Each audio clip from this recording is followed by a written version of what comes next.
Okay, so welcome everyone, and today we are starting with CCNA certification. So CCNA is a Cisco certification. आप लोगों को पता है Cisco का certification है और इस सर्टिफिकेशन में हम लोग एक्चुअल में क्या पढ़ने वाले हैं. इट्स मोर और less revolves around Cisco products and solutions. Cisco के जो प्रोडक्ट्स हैं, जैसे सिस्को के राउटर्स है, स्विचेस है, सिस्को के वायरलेस डिवाइसेस है ना. उन उन प्रोडक्ट्स को कैसे हम लोग इंस्टॉल करेंगे, उनको मैनेज करना, मेंटेन करना, ट्रबल शूट करना, कुछ हद तक वो हम लोग इसमें पढ़ते हैं. बहुत सारी टेक्नोलॉजीज है, बहुत सारे प्रोटोकॉल्स, सर्विसेज, फीचर्स जो इस कोर्स में आएंगे. तो एक एक करके हम लोग वो सारे फीचर्स भी थ्योरी और प्रैक्टिकल दोनों इस सर्टिफिकेशन में पढ़ने वाले हैं. Now the important thing here is Cisco certifications. जब आप ये सिस्को का होम पेज पे जाते हो, सिस्को का सर्टिफिकेशन पेज पे जाते हो, ट्रेनिंग सर्टिफिकेशंस में, तो इस पेज पे आपको सिस्को के सभी सर्टिफिकेशंस का एक चार्ट, एक टेबल मिलती है. इस सर्टिफिकेशन टेबल में आपको टेक्नोलॉजी, एंट्री लेवल, उसका सर्टिफिकेशन, टेक्नोलॉजी यानी कि कोलैबोरेशन या डेटा सेंटर या design, enterprise, security, service provider मतलब किस टेक्नोलॉजी के बारे में ये सर्टिफिकेशन है. मेजरली ये सर्टिफिकेशन किस टेक्नोलॉजी पे फोकस कर रहा है. फिर उस टेक्नोलॉजी पे एंट्री लेवल सर्टिफिकेशन कौन सा है सिस्को का. Entry level certifications are called as CCT, Cisco Certified Technology Collaboration, Data Center, Routing, Switching. तो ये बहुत ही बेसिक एक सर्टिफिकेशन हम लोग बोलते हैं. ये मान लीजिए कि सीसीएनए जो है उसका आधा है ये सर्टिफिकेशन. मतलब दो बुक्स आती हैं सिस्को की सीसीएनए सर्टिफिकेशन की. उनमें से एक बुक जब हम लोग फर्स्ट बुक पढ़ लेते हैं तो हम लोग ये सर्टिफिकेशन के लिए एग्जाम दे सकते हैं. जब हम दोनों बुक पढ़ लेते हैं तो फिर हम लोग एसोसिएट लेवल के सर्टिफिकेशन के लिए एलिजिबल हो जाते हैं. उसके बाद एसोसिएट लेवल पे जब आप देखेंगे तो आपको एक सर्टिफिकेशन दिखता है सीसीएनए. ठीक है, सीसीएनए जो है वो आप देखेंगे एंटरप्राइज टेक्नोलॉजी का सर्टिफिकेशन है. एंटरप्राइज मतलब आपके वो नेटवर्क्स जो किसी कंपनी का खुद का नेटवर्क है, किसी कंपनी के अंदर जो नेटवर्क बना हुआ है, that generally we refer as enterprise network, उसको हम लोग जनरली बोलते हैं. तो एंटरप्राइज जो है वो छोटी एंटरप्राइज, बड़ा एंटरप्राइज, मीडियम लेवल एंटरप्राइज, अलग अलग लेवल के एंटरप्राइज यानी ऑर्गेनाइजेशंस या कंपनीज होती हैं. तो उनके अंदर जो नेटवर्क चल रहा है वो भी डिपेंड करता है कि कितना लार्ज स्केल पे वो कंपनी है, उसी स्केल पे फिर उनका नेटवर्क रहता है. तो एक एंटरप्राइज नेटवर्क में हम लोग कैसे सिस्को के प्रोडक्ट्स और उसके जो उस प्रोडक्ट से रिलेटेड जो सर्टिफिकेशंस है वो जब हम लोग एसोसिएट लेवल पे करते हैं तो वो सीसीएनए जनरली सर्टिफिकेशन कहलाता था. जब मैं कह रहा हूं था, इसका मतलब अभी आप देखेंगे सिक्योरिटी है डोमेन, या सर्विस प्रोवाइडर है, या डिजाइन है, तो इसमें देखिए एंटरप्राइज के अलावा किसी में भी आपको एसोसिएट लेवल का सर्टिफिकेशन नहीं दिख रहा है ना. साइबर ऑप्स में या डेवनेट में जरूर हैं, लेकिन बाकी जो कोलैबोरेशन, जो इनका ट्रेडिशनल सिस्को के जो सर्टिफिकेशन ट्रैक्स होते थे, collaboration, data centre, enterprise, security, service provider, इनमें आपको सिर्फ एंटरप्राइज में एक सर्टिफिकेशन दिखता है सीसीएनए, बाकियों में नहीं है. बाकियों में जब आप देखते हैं तो प्रोफेशनल लेवल पे आपको सीसीएनपी सर्टिफिकेशन दिखता है मेजरली इन सभी टेक्नोलॉजीज के सामने. तो कहने का मतलब यह है, आप इसको समझना कि अगर मान लीजिए मुझे सीसीएनपी एंटरप्राइज करना है तो मेरे को उसका पहला लेवल सीसीएनए एंटरप्राइज करना पड़ेगा. वो करने के बाद मैं सीसीएनपी एंटरप्राइज कर सकता हूं. लेकिन अगर मुझे सीसीएनपी सिक्योरिटी करना है तो उसके लिए सीसीएनए सिक्योरिटी किधर है? नहीं है, तो उसके लिए भी क्या करना है, सीसीएनए एंटरप्राइज करना है और उसके बाद मैं सीसीएनपी सिक्योरिटी कर सकता हूँ।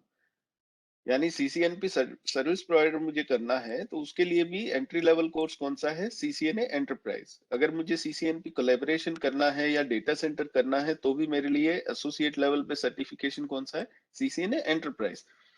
तो ये जो सीसीएनए एंटरप्राइज सर्टिफिकेशन है, ये बहुत इंपॉर्टेंट इसलिए बन जाता है क्योंकि आगे आप चाहे किसी भी डोमेन में जाएं, चाहे आप सिक्योरिटी में, collaboration, data centre, service provider, any domain, आपको ये सर्टिफिकेशन किया होना चाहिए। अगर ये कर लेंगे तो आपके फंडामेंटल्स, आपके एसोसिएट लेवल के कॉन्सेप्ट्स इतने क्लियर हो जाएंगे कि फिर प्रोफेशनल लेवल के सर्टिफिकेशन आप कोई से भी ट्रैक पे कर सकते हैं। I hope this is clear. Third जो इसका इस टेबल के हिसाब से फोर्थ लेवल, जनरली इसे थर्ड लेवल ही हम लोग रेफर करते हैं क्योंकि जो एंट्री लेवल है इट्स जनरली दिखाने के लिए तो है, लेकिन इसको कोई करता नहीं है, कोई पढ़ाता नहीं है, because it's already part of associate level. So expert level जो सर्टिफिकेशन है उनको हम लोग सीसीआई बोलते हैं।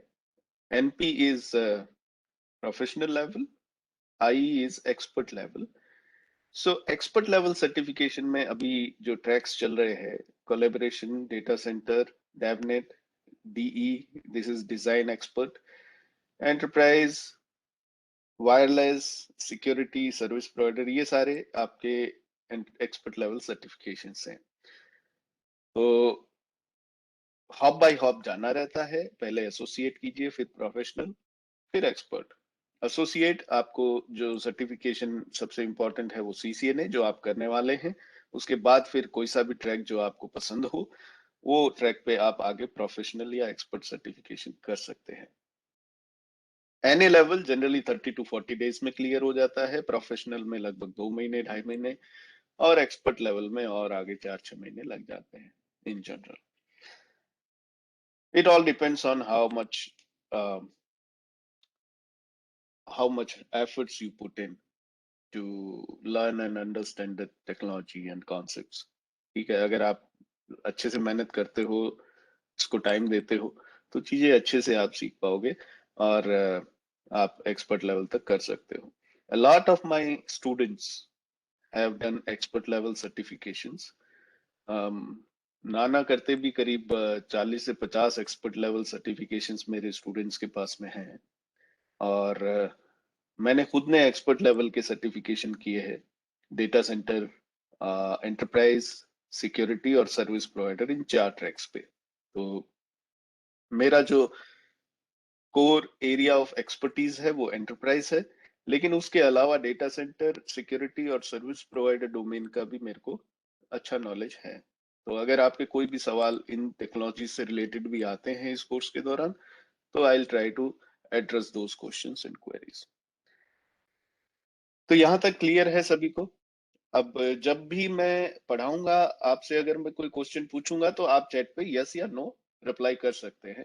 If you have any question, जब आपका टॉपिक में पढ़ा रहा हूँ बीच में कोई सवाल आता है, तो you can raise your hand. आपके पास में यहाँ पर सारे ऑप्शन वेबएक्स पे हैं, आप अपना हाथ उठा सकते हैं, आपके नाम के आगे you can raise your hand, you can unmute yourself and ask me question. आप बीच में क्वेश्चन पूछ सकते हैं, कोई प्रॉब्लम नहीं है। क्वेश्चंस के लिए कभी कोई प्रॉब्लम नहीं है, कोई मनाही नहीं है, आप पूछिए, एक नहीं 10 सवाल पूछिए, लेकिन आप थोड़ा सा इंटरेक्टिव रहने की कोशिश कीजिएगा, मतलब पूछिएगा। क्वेश्चन पूछने से सिर्फ आप ही की हेल्प नहीं होगी, it will help others as well.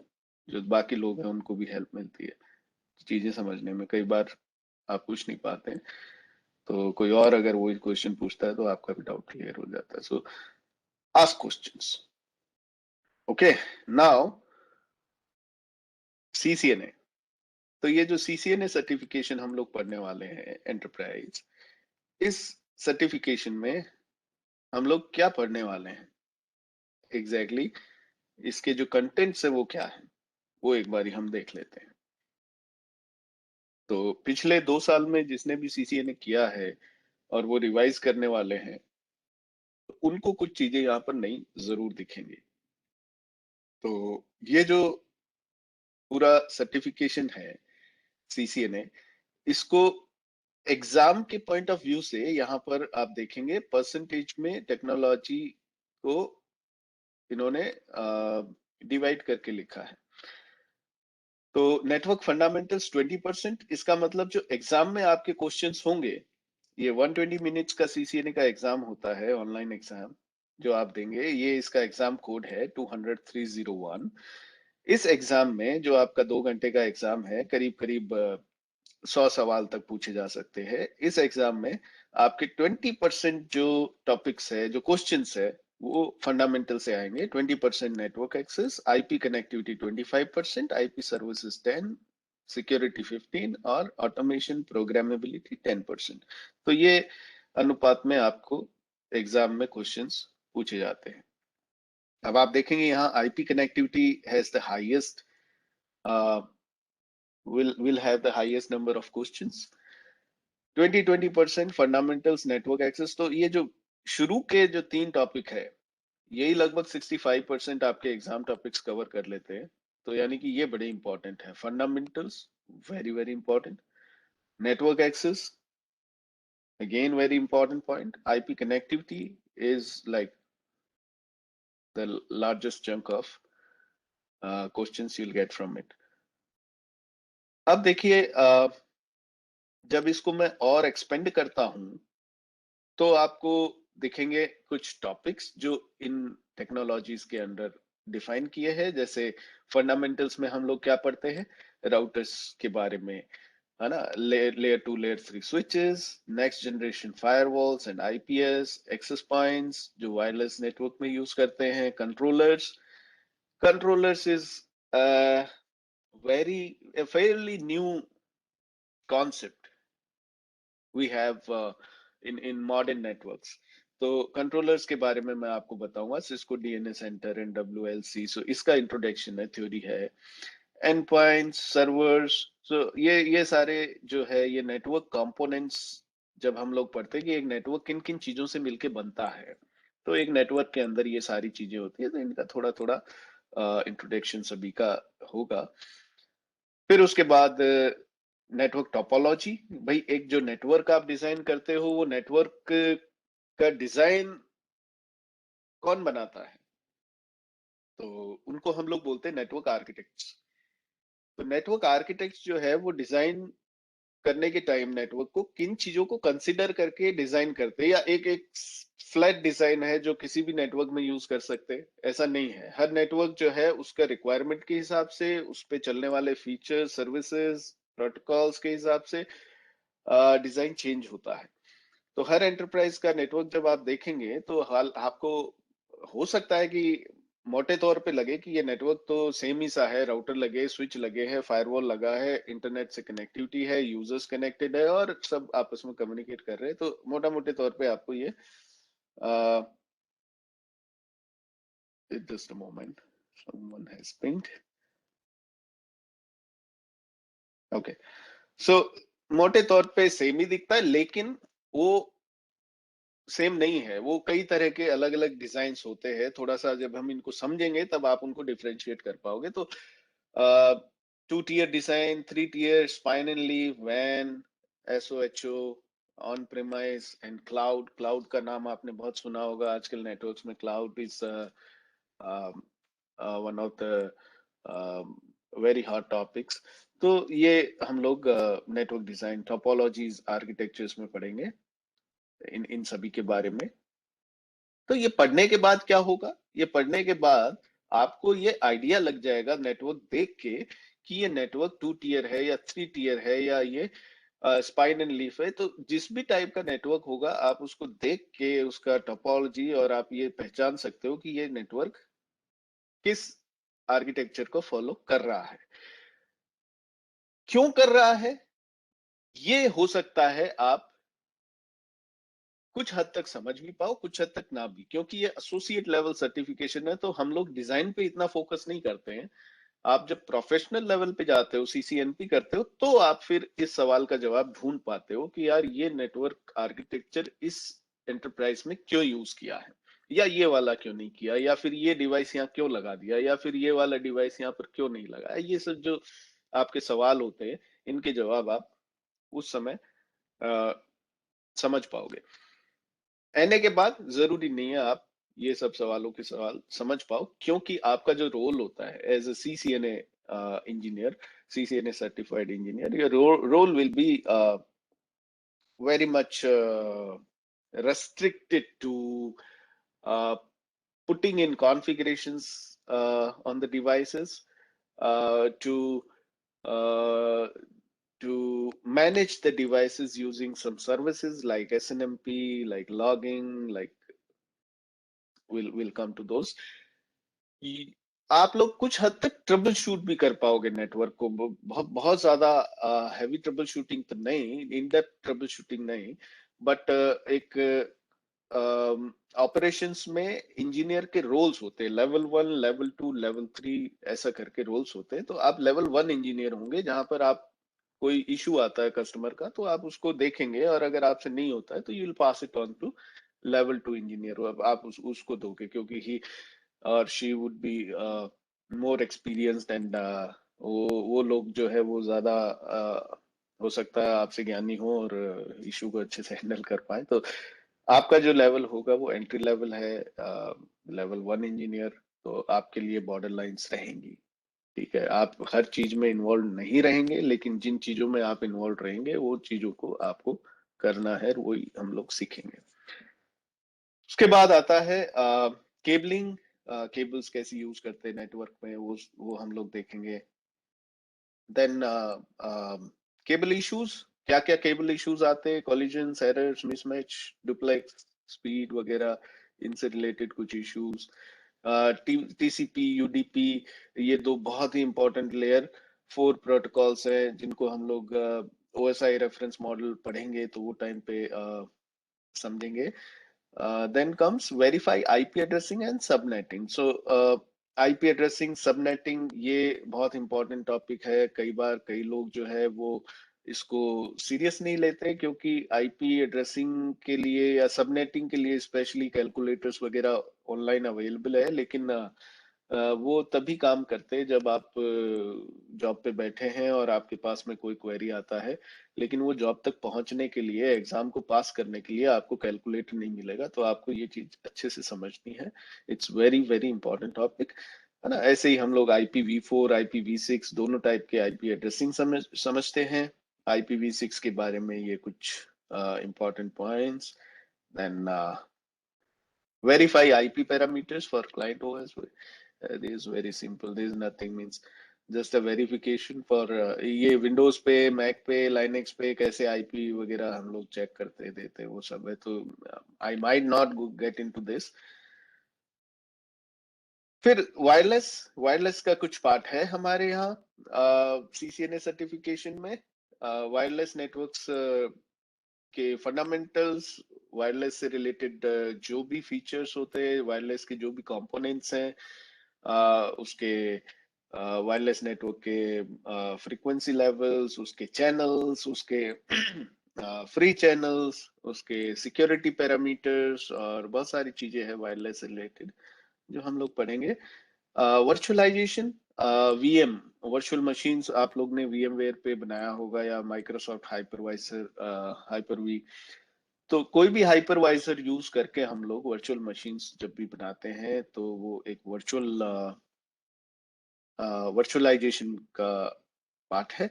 और वर्चुअलाइजेशन का फंडामेंटल्स एक्सप्लेन करने का एक 10 मिनट का छोटा सा ये टॉपिक है, जिसमें आपको थोड़ा सा इंट्रोडक्शन देंगे। इट्स नथिंग बिग, इस सीसीएनए में कोई बहुत ज्यादा इसका वो नहीं है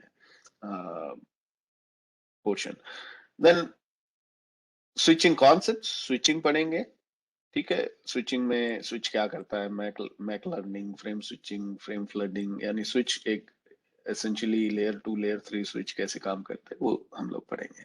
तो ये फंडामेंटल्स का पार्ट है। ऐसे ही network access, again very important. इसमें हम लोग वीलेंस के बारे में पढ़ेंगे। जो लोग सीसीएनए या कोई और नेटवर्किंग सर्टिफिकेशन पढ़े हैं ऑलरेडी, उन लोग को मालूम है वीलेंस क्या होते हैं। जिनको नहीं मालूम, डोंट वरी, अब सीख लेंगे। वीलेंस क्या होती है, ट्रंक्स जो है वो ट्रंक पोर्ट्स क्या है, 802.1q एनकैप्सुलेशन, नेटिव वीलेंस, तो वीलेंस के बारे में ये दोनों शुरुआती टॉपिक्स है। उसके बाद LLDP, LACP, ये कुछ प्रोटोकॉल्स है जो हम लोग पढ़ने वाले हैं। उसके बाद रैपिड पीवीएसटी, स्पेनिंग ट्री के कुछ कॉन्सेप्ट्स आएंगे जिसमें STP, RSTP, MST, PVST, RPVST, ये सारी चीजें चलेंगी, PVST प्लस, VTP, तो ये हम लोग पढ़ेंगे। फिर wireless architectures and access point modes, तो अगेन वायरलेस का टॉपिक है। फिर wireless LAN components, access point, wireless LAN controller, trunk port, LAGs, and ये सब part of wireless LANs. Then comes again access point, WLC management, access connections. अच्छा, telnet, SSH, HTTP, ये सारे protocols जो है इसके बारे में आपको डिस्क्रिप्शन दिया जाएगा, ये क्या है, कैसे काम करते हैं, वायरलेस के साथ में इनको कैसे यूज करना है, वायर्ड के साथ कैसे यूज करना है, वो सारी चीजें। फिर आता है configure the components of wireless LAN access for client connectivity using GUI. Only such as wireless LAN creation, this, that, QoS profiles. So, बहुत छोटे छोटे से इनके पोर्शंस हैं, मतलब कोई बहुत ज्यादा, जैसे QoS है, अभी ये जो QoS है, क्वालिटी ऑफ सर्विस, इस पे इतने मोटे मोटे दसियों किताब आपको मार्केट में मिल जाएंगे पढ़ने के लिए, यानी यही एक पढ़ लें अगर हम लोग साल भर में, तो बहुत बड़ी चीज है। तो ये हमारे CCNA सर्टिफिकेशन में भी नाम आ गया, तो हम लोग इनका इंट्रोडक्शन ही थोड़ा थोड़ा पढ़ेंगे कि ये है क्या, ताकि आपको समझ आए आगे जाके कि ये एक्चुअल में कहाँ यूज होता है। आपको एक बेसिक इसका आइडिया लग जाएगा, तो फिर आगे आप आगे के सर्टिफिकेशंस में और इन डेप्थ में इनको पढ़ेंगे।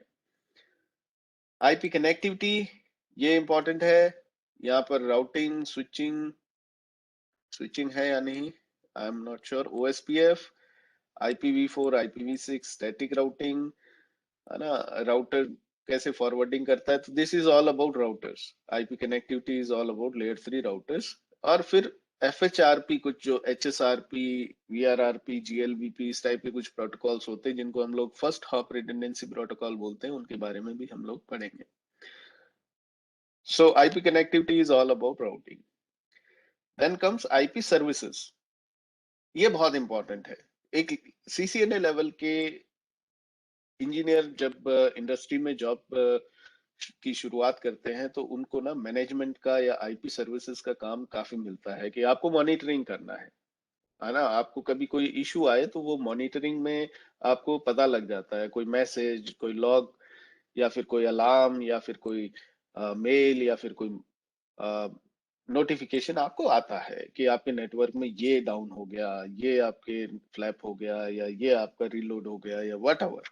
सो उसमें क्या है, SNMP, it is a very important service and management platform, sorry, management protocol, है ना। तो SNMP पढ़ेंगे। इसी के अलावा इसमें लॉगिंग वगैरह वो सब भी मेरे ख्याल से आ जाना चाहिए, वट एवर। इसमें IP सर्विसेज में नेट भी है, एक बहुत इंपॉर्टेंट प्रोटोकॉल है, नेटवर्क एड्रेस ट्रांसलेशन फीचर बोल लीजिए, या फिर IP सर्विस बोल लीजिए। साथ ही NTP है, network time protocol, DHCP, DNS, है ना। इसके अलावा QoS, अगेन थोड़ा और डेप्थ में यहाँ पर दिया है, मतलब बहुत ज्यादा डेप्थ नहीं है, बट स्टिल आप लोगों को अगर ये चार पांच चीज समझ में आ गई, classification, marking, queuing, congestion, polishing, shaping, ये क्वालिटी ऑफ सर्विस के जो मेन पिलर्स हैं, ये वो हैं। अगर ये आपको समझ में भी आ गए, यहाँ पर एक्सप्लेनेशन है, कोई कॉन्फ़िगरेशन नहीं है QoS का, सिर्फ एक्सप्लेनेशन है, तो मैं मेरी तरफ से I will try hard to explain what is QoS, what these pillars are, है ना। क्लासिफिकेशन क्या है, मार्किंग, क्यूइंग, कंजेशन, ये सारे चीज हम लोग QoS में देखेंगे। SSH, TFTP, FTP, ये सारे कुछ और IP सर्विसेज या प्रोटोकॉल्स बोल सकते हैं हम। फिर आता है security. Security is a very essential component of every network. ये सिक्योरिटी जो हम लोग अभी बात कर रहे हैं, ये कोई फायरवॉल जो हम लोग स्पेसिफिकली डिवाइस यूज करते हैं नेटवर्क सिक्योरिटी के लिए, हम उसकी बात नहीं कर रहे हैं। फायरवॉल्स जो है, they are the walls which are protecting our network from external or internal fires। हम इसकी बात नहीं कर रहे हैं, हम लोग बात कर रहे हैं किसकी? हम लोग बात कर रहे हैं सिस्को के ही राउटर्स और स्विचेस की, क्योंकि इनके अंदर ऑलरेडी कुछ सिक्योरिटी फीचर्स दिए गए हैं। उनको कैसे यूज करें? मतलब हम लोग सिर्फ फायरवॉल पे डिपेंडेंट नहीं रहते हैं सिक्योरिटी के लिए। हर सिस्को का प्रोडक्ट के कुछ खुद के सिक्योरिटी फीचर्स होते हैं। तो राउटर्स और स्विचेस में कौन कौन से सिक्योरिटी फीचर्स दिए गए हैं और उनको कैसे यूज किए जाते हैं, वो हम लोग पढ़ेंगे। Then comes automation and programmability. This is this is something which is new to CCNA certification, जहां पर हम लोग थोड़ा सा ना स्क्रिप्टिंग के बारे में पढ़ते हैं। आपको अगर एक एग्जांपल देके समझाऊं तो, जैसे एक नेटवर्क में मुझे एक साथ 100 स्विचेस का ऑपरेटिंग सिस्टम अपग्रेड करना है, या फिर मेरे को 100 सिस्टम्स पे 100 स्विचेस पे एक वीलैन बनाना है। तो या तो मैं क्या करूं, एक इंजीनियर असाइन कर दूं, उसको बोल दूं कि भाई हर हफ्ते ना पांच पांच डिवाइसेस के iOS अपग्रेड कर दो, क्योंकि इतना ही टाइम 6 घंटे का हमें विंडो मिलता है डाउन टाइम, और उस विंडो में हम 6 घंटे में 6 डिवाइस को अपग्रेड कर पाएंगे भाई। तो या तो हम ऐसा करें, ताकि वो 100 डिवाइसेस के लिए आपको फिर 20 हफ्ता वेट करना पड़ेगा। या फिर एक स्क्रिप्ट मैं लिख दूं, पाइथन या एनसिबल या शेल या कुछ भी स्क्रिप्टिंग टूल यूज करके, और उस स्क्रिप्ट को मैं जब रन करता हूं तो एक ही साथ सारे के सारे 100 डिवाइसेस पे iOS अपग्रेड हो जाएगा। तो कितना मैन पावर बच गया आपका, कितने मैन आवर्स बच गए, कितने सारा जो जो काम आपका कई हफ्तों बाद होने वाला था, मतलब जिसमें इतना समय लगने वाला था, वो आप अब 1 घंटे में कर देंगे। So this is the power of automation and programmability. अब ये जो स्क्रिप्टिंग है, ये उन लोगों के लिए बड़ी आसान रहती है जिन्होंने इंजीनियरिंग में या फिर अपने अ, किसी भी टाइम पे अपने जीवन के दौरान स्क्रिप्टिंग पढ़ा है। C, C plus plus, Java programming से जो रिलेटेड है, उनके लिए भी ये आसान हो जाता है। और उन लोगों के लिए जो नॉन टेक्निकल बैकग्राउंड से हैं, जिन्होंने बीए किया है, बीकॉम किया है, जिन्होंने स्क्रिप्टिंग नहीं कभी किया है, तो उनके लिए ये बिल्कुल नई चीज है। क्या ये सीखनी चाहिए? जरूरी है, हाँ बिल्कुल जरूरी है। आने वाले समय में अगर आपको स्क्रिप्टिंग या प्रोग्रामिंग नहीं आती है, तो आप बहुत अच्छी अच्छी अपॉर्चुनिटीज को मिस कर देंगे, या फिर आप अपने करियर में वैसा ग्रोथ नहीं ले पाएंगे जैसा ग्रोथ वाकई में आप इनको जानने के बाद ले सकते हैं। तो ये एक एसेंशियल चीज है आजकल। जितने भी नए रिक्वायरमेंट्स आ रहे हैं, उनके जॉब डिस्क्रिप्शन में ये ऑटोमेशन प्रोग्रामेबिलिटीज आमतौर पे पूछ ली जाती है कि आपको आती है या नहीं, ये आनी चाहिए। तो इसका बेसिक आइडिया मैं दूंगा, बहुत ज्यादा नहीं है, लेकिन फिर भी 2 दिन हम लोग इसको 2-3 दिन पढ़ेंगे। ठीक है, बहुत ज्यादा मुझे भी नहीं आती है, हो सकता है मैं किसी और की हेल्प लेके आपको समझवाऊं, लेकिन मेरे स्टेज पे, मेरे करियर में मुझे नहीं आने के बावजूद, क्या ये मेरे लिए जरूरी नहीं है? तो मेरे लिए जरूरी फिलहाल नहीं है, क्योंकि मैं स्क्रिप्ट्स रन करता हूँ, लेकिन मेरे लिए कोई और टीम वो स्क्रिप्ट्स लिख के देती है। मैं उन स्क्रिप्ट्स को वेरीफाई करता हूँ। अगर इन स्क्रिप्ट्स में कुछ छोटे मोटे चेंजेस करने होते हैं, तो वो भी मैं कर पाता हूँ। एक स्क्रिप्ट को देख के मैं ये समझ जाता हूँ कि ये स्क्रिप्ट क्यों लिखी गई है और इसका रिजल्ट क्या होगा। तो इतना मेरे को समझ में आता है, जो मेरे प्रोफाइल के लिए काफी है। अगर कहीं पे बहुत और ज्यादा की जरूरत पड़ी, तो हो सकता है मैं भी वहां के लिए एप्लीकेबल ना हूँ। बट आप लोगों के लिए जो CCNA अभी कर रहे हैं, आपका करियर अभी बहुत आगे बाकी है, आप लोगों को सीखना चाहिए। अगर मैं ना भी सिखा पाऊँ, तो आप अपनी तरफ से अलग से प्रयास करके इसको सीखिएगा। तो this is all about CCNA topics. अभी इसके अंदर हम लोग को कितना टाइम लगेगा? लगभग 30 क्लासेस 40 दिन तक मैक्सिमम लग सकते हैं, वीकेंड्स वगैरह पकड़ के चले तो 30 दिन में हो जाएगा। क्या बहुत ज्यादा तेज तो नहीं करेंगे? नहीं, हम लोग बहुत तेज नहीं चलेंगे, हम लोग आराम आराम से चलेंगे। और हम कोशिश यही करेंगे कि हम लोग इसे टाइम बाउंड वे में 30 क्लासेस में, क्योंकि ये 40 घंटे का सर्टिफिकेशन कोर्स है पूरा। तो 30 क्लास अगर हम लोग 1.5-2 घंटे की भी लेंगे तो हम 40 घंटे से ज्यादा का ही सर्टिफिकेट मतलब टाइम इसको देंगे। तो we will be able to do some justice with the time and the duration. So yeah, any questions? कोई आपके सवाल, कोई डाउट, एनीथिंग? अच्छा, BSc किया है, ये मुझे लर्न करना होगा। हाँ, आपने BSc किया है, लेकिन जो जैसे BCA करते हैं उन लोगों के तो ये वो प्रोग्राम में it's part of their BSc program, लेकिन सॉरी BCA प्रोग्राम, BSc में तो नहीं रहता होगा। हाँ, सीखना है, सभी को सीखना है, ठीक है। It's compulsory for all now. हम आज के लिए नई तैयारी कर रहे हैं, हम लोग ये चीज पढ़ रहे हैं ताकि आज से 5 साल बाद या आज से 10 साल बाद आप खुद को कहाँ देखना चाहते हो, तो अगर वो सवाल आता है तो उसमें ये इसका बड़ा इंपॉर्टेंट रोल है कि आपको प्रोग्रामिंग या ऑटोमेशन कितना आता है। नहीं आता है, नहीं सीखना है, नहीं सीख सकते, बिल्कुल ही ऐसा है, तो क्या मेरे लिए इस क्षेत्र में कोई ऑप्शन नहीं है? ऐसा नहीं है, लेकिन बहुत सीमित ऑप्शंस हैं, और ये और ज्यादा सीमित होते जा रहे हैं समय के साथ। All right, any other question?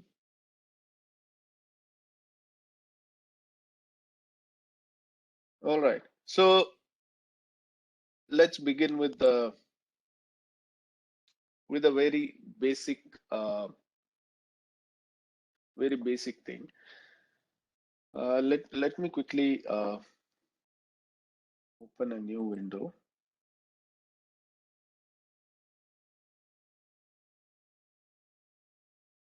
All right, so आप लोग जब CCNA सर्टिफिकेशन की कोई भी बुक पढ़ेंगे, जैसे कि मैं आप लोगों से एक बुक शेयर करूंगा, ई बुक शेयर करूंगा, CCNA जिसके राइटर है टॉड लैमले। तो ये बुक इजी है लैंग्वेज, और इसमें सभी टॉपिक्स को बड़े सिंपल तरीके से समझाया गया है। हालांकि आप इस बुक की जगह सिस्को प्रेस का जो बुक्स आता है वो भी यूज कर सकते हैं। उनका लैंग्वेज थोड़ा सा ज्यादा ही टेक्निकल है, या थोड़ा सा टफ मान ले, मतलब the language is little tough, like Shashi Tharoor का या मेरी लैंग्वेज में जो डिफरेंस है ना, वैसा सा मान लीजिए। तो टॉड लैमले वाली जो बुक है वो आपसे मैं शेयर करूंगा। हो सकता है मैं एक व्हाट्सएप ग्रुप ही बना दूं सभी का, तो मैं उस पर शेयर कर दूंगा, so you all will be updated. if someone don't likes to join that particular group due to some reason, just let me know, I'll share it over the email as so I'll share this book। ये book के chapter wise हम लोग आगे बढ़ेंगे। When I से chapter wise, इस book के जो कंटेंट्स है फंडामेंटल से शुरू हो रहा है, IP addressing, routing, switching, services, ये वो, तो जैसे जैसा इस बुक में कंटेंट्स है हम लोग उन्हीं को फॉलो करेंगे। और इस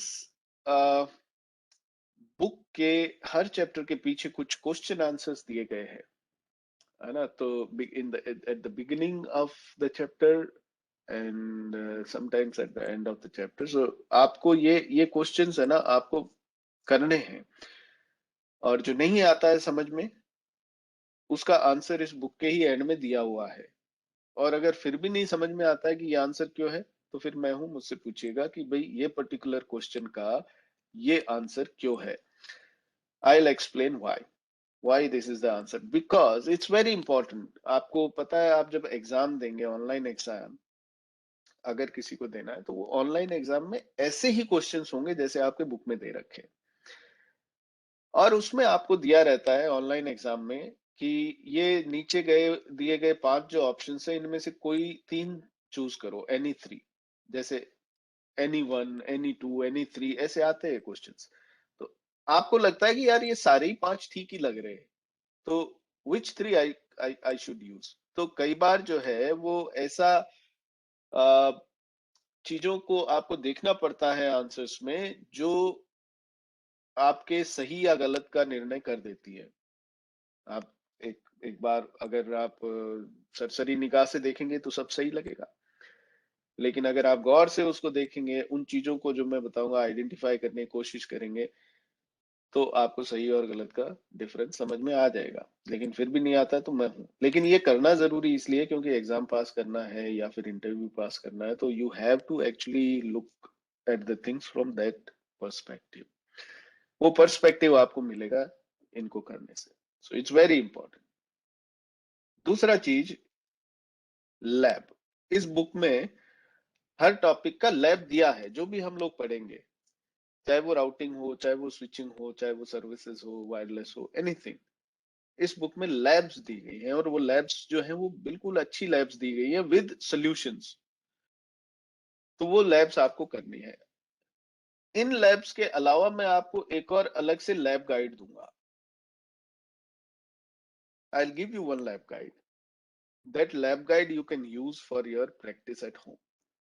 ठीक है, आप अपना घर पे वो लैब्स खोलिए, book, lab guide, what ever, और वो उसको फॉलो करते करते कीजिए। अभी आपको अगर वहां कॉन्फ़िगरेशन में कोई इशू आता है, आपकी लैब जैसा एक्सपेक्टेड आउटपुट देना था वो नहीं देती है, या फिर आपके लैब करने के बाद में कुछ रिजल्ट्स डिफरेंट आ रहे हैं, या फिर वो हो ही नहीं पा रहा है कुछ, it's it's broken, it's not working, तो वो टाइम पे आप मेरे को पूछेंगे, व्हाट्सएप ग्रुप में डाल दी। जब भी आप रात को 2 बजे कर रहे हैं, नहीं हुआ तो तुरंत आपने मैसेज डाल दिया, मैं जब भी जगूंगा आपका रेस्पॉन्स, आपके क्वेश्चन का रिप्लाई कर दूंगा। So you have to do the labs religiously and seriously. So labs बहुत इंपॉर्टेंट है। लैब गाइड दूंगा, बुक में भी दे रखा है, तो लैब्स लैब्स लैब्स आपको करनी है। और लैब करेंगे कहाँ? हम सीसीएनए की लैब सिस्को का जो एक सॉफ्टवेयर होता है पैकेट ट्रेसर, उस पे करेंगे। ये सिस्को का एक सॉफ्टवेयर है, और इस सॉफ्टवेयर को सिस्को ने अपने सिस्को एकेडमी जो होती है ना, जो इंजीनियरिंग कॉलेजेस में आमतौर पे आप लोग देखेंगे, सिस्को एकेडमीज उनके टाई अप होते हैं सिस्को के साथ में, तो सिस्को उनको as a official Cisco academy partner बना लेते हैं, और वहां पे जो बच्चे पढ़ते हैं उनको लैब्स लैब्स के लिए फिजिकल डिवाइसेस भी होते हैं और पैकेट ट्रेसर भी वो लोग देते हैं। तो packet tracer physical, because it's all remote class, physical infrastructure मैं आपको सीसीएनए में नहीं दे पाऊंगा, सीसीएनपी में हो सकता है मैं आपको अवेलेबल करवा दूं, बट इन सीसीएनए बिकॉज क्योंकि सारी लैब्स जो आपकी फिजिकल बॉक्सेस पे हो सकती है, वो पैकेट ट्रेसर भी इतना कैपेबल है, कर पाता है। अगर फिर भी किसी को लगे कि नहीं, मेरे को फिजिकल डिवाइसेस चाहिए, तो आप मुझे अलग से कभी भी पूछ सकते हैं। I will try to make arrangements, but I cannot guarantee it. Then comes exam. हमारा कोर्स हो जाएगा, हमने बुक पढ़ ली, हमने क्वेश्चंस कर लिए प्रैक्टिस वाले, हमने लैब्स कर ली, हमने लैब्स के लिए ये सॉफ्टवेयर यूज करके सारी लैब्स कर ली, फिर एग्जाम आता है फाइनली। जब ये कोर्स आपका कंप्लीट हो जाएगा तो एग्जाम, तो एग्जाम जो है उसकी प्रिपरेशन जो है कैसे करनी है वो भी मैं आपको हेल्प करूंगा। एग्जाम जो है वो अ, आपका ऑनलाइन एग्जाम होगा, पर एग्जाम के टाइम पे कोई हेल्प नहीं कर सकता मैं लेकिन उसकी प्रिपरेशन के लिए, उसकी तैयारी के लिए आपकी इतनी हेल्प कर दूंगा कि आप फेल नहीं होंगे। ठीक है, तो ये मोटे तौर पे हमारा सीसीएनए का डे टू डे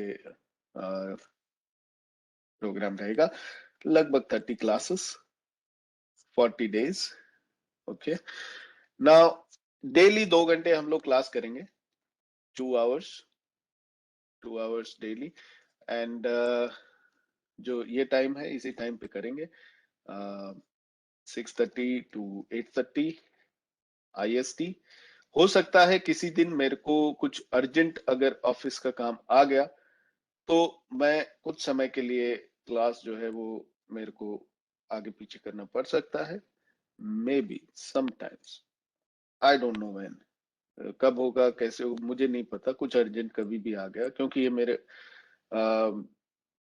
मेरे काम में कभी भी कस्टमर का कोई भी रिक्वेस्ट आ सकता है. तो अगर कुछ हुआ तो मैं आपको इत्तला करने की कोशिश करूंगा. अगर कुछ क्लास लेने के टाइम पे कुछ अर्जेंट आ गया तो फिर मैं आपको कुछ देर के लिए होल्ड पे भी डाल सकता हूँ. So sorry for that but I can't help. This will be the time. And आप लोग सवाल पूछे नहीं पूछे, आप लोग नहीं पूछेंगे तो फिर मैं सवाल पूछना शुरू कर दूंगा, और मैं सवाल पूछूंगा तो फिर मैं ये उम्मीद भी करूंगा कि आप उसका जवाब दें. क्यों दें? क्योंकि अगर नहीं आता तो ऑब्वियसली आप मुझसे पूछ ही लेंगे. जब सब आता है इसीलिए आप नहीं पूछ रहे होंगे, तो फिर हो सकता है मैं ही आप लोगों को चेक करने के लिए कभी कभी कुछ सवाल पूछ लूं. फिर मुझे जवाब चाहिए. अगर नहीं आता है तो कोई कोई प्रॉब्लम नहीं है, आपको जवाब भी मैं दे दूंगा, लेकिन आप अपनी तरफ से ये कोशिश कीजिए कि आप ज्यादा से ज्यादा सवाल पूछें. Okay, any questions, any doubts?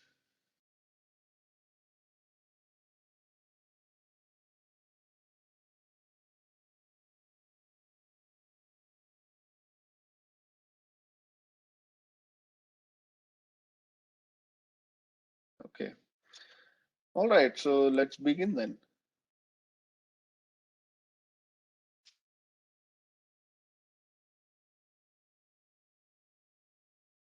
No sir. Okay, तो देखिए सिस्को सर्टिफाइड नेटवर्क एसोसिएट, ये सर्टिफिकेशन जो हमारा है इसमें नेटवर्क फंडामेंटल्स एक बहुत ही इम्पोर्टेंट पोर्शन है नेटवर्क फंडामेंटल्स का. तो हम उसी से शुरुआत करते हैं इन जनरल. तो नेटवर्क फंडामेंटल्स की जब हम बात करते हैं तो सबसे पहले मेरे दिमाग में जो सवाल आता है वो ये कि what is a network, what do you mean by a network. Network क्या होता है? Anyone would like to describe what's a network? क्या समझते हो आप नेटवर्क से? Very simple question, anyone can answer. May I sir? Sure. Sir, where two and more devices connected together for sharing information and data, that's known as network, sir. Okay, ठीक है. और कोई?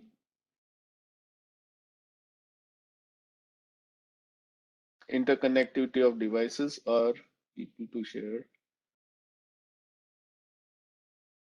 information. Okay, okay, fair enough. So network, जब भी दो या दो से ज्यादा डिवाइसेस आपस में इंफॉर्मेशन एक्सचेंज कर पाए,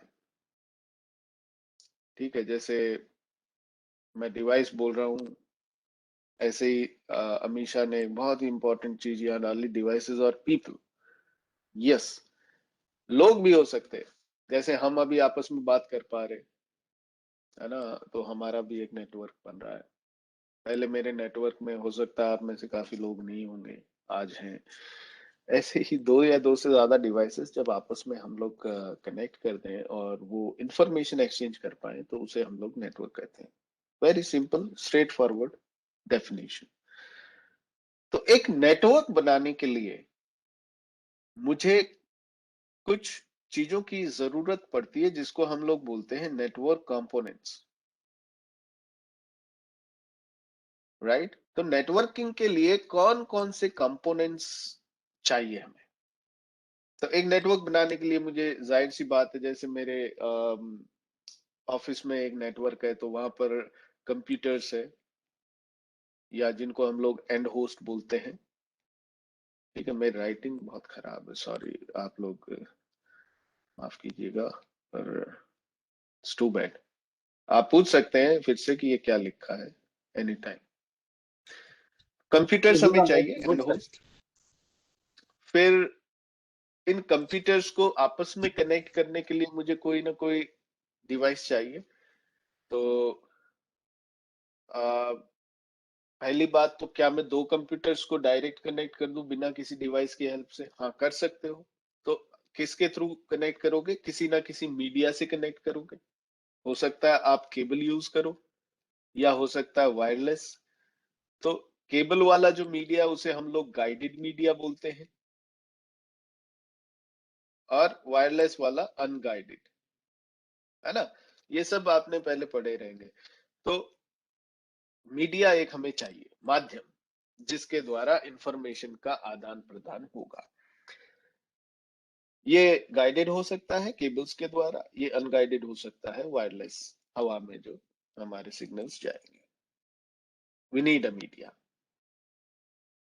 अगर मैं डायरेक्ट दो डिवाइस नहीं, मेरे पास में 50 कंप्यूटर है, उनको कनेक्ट करना है, तो फिर हम क्या करेंगे? हमें एक ऐसा डिवाइस चाहिए जिससे 50 कंप्यूटर्स को आपस में जोड़ा जा सके, जैसे स्विच। तो हमें स्विचेस चाहिए, या फिर राउटर्स। अब ये हम आगे पढ़ेंगे कि जहां स्विच की जगह क्या हम राउटर लगा लें? नहीं, ऐसा नहीं कर सकते, पर मैं बता रहा हूँ स्विचेस भी हो सकते हैं, राउटर्स भी हो सकते हैं, ब्रिज भी हो सकते हैं, है ना। तो हमें ये डिवाइसेस की भी आवश्यकता पड़ेगी जब हमारे पास में ज्यादा डिवाइस हो। ठीक है जी। तो हमें मीडिया चाहिए, है ना। तो कंप्यूटर्स हो गए, मीडिया हो गए, नेटवर्किंग डिवाइसेस हो गए जैसे स्विचेस, राउटर्स, ब्रिजेस। और क्या चाहिए? What else we need?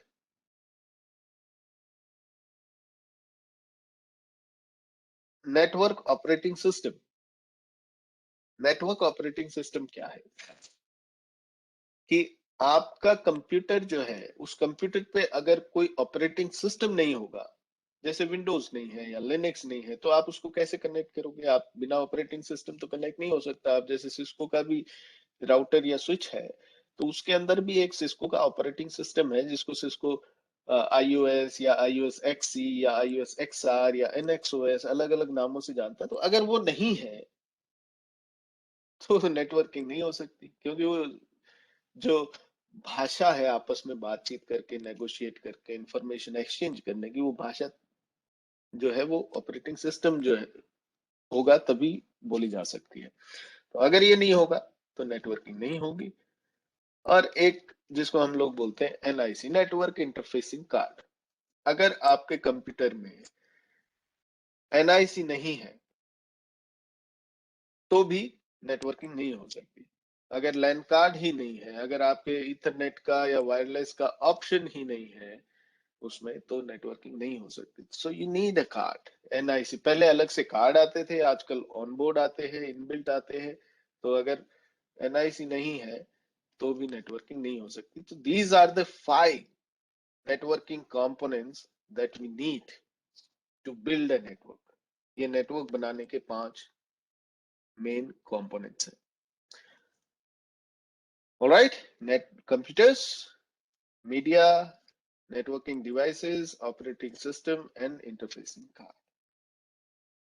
Okay. Now, जब हम लोग बात कर रहे हैं नेटवर्क की, तो कंप्यूटर्स हमें समझ में आता है कंप्यूटर क्या है। मीडिया हम लोग आगे पढ़ेंगे, है ना। ऑपरेटिंग सिस्टम हमारे इस कोर्स में नहीं है। ठीक है, इंटरफेस कार्ड ऑन बोर्ड या अलग से लगने वाला कार्ड आता है, उसके बारे में भी और ज्यादा सीखने को कुछ नहीं है, हम लोग इस पे ज्यादा गौर करेंगे। ठीक है, ये जो नेटवर्किंग डिवाइसेस है, these are the heart and soul of our course. ये हमारे कोर्स में हम लोग समझने वाले हैं। तो शुरू करते हैं इससे। तो नेटवर्किंग डिवाइसेस की जब हम लोग बात करेंगे, sorry,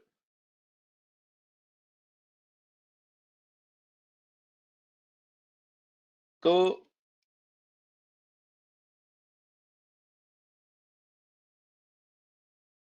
networking devices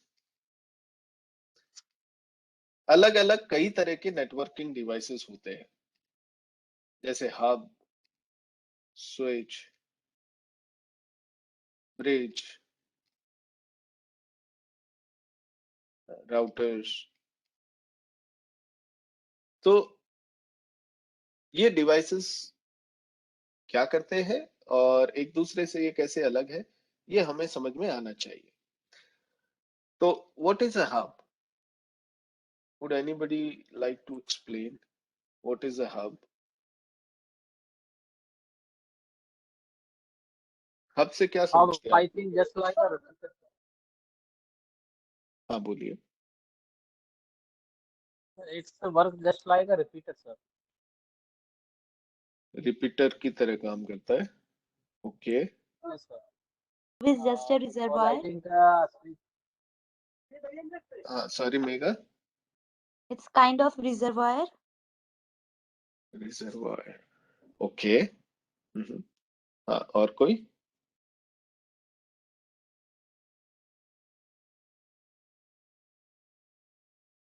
that's it, okay. देखिए, जब भी हब की बात करेंगे तो कुछ इंपॉर्टेंट पॉइंट्स है जो याद रखिएगा। हब जो है उसके लिए क्या बात कही गई है, technically how you will define a hub.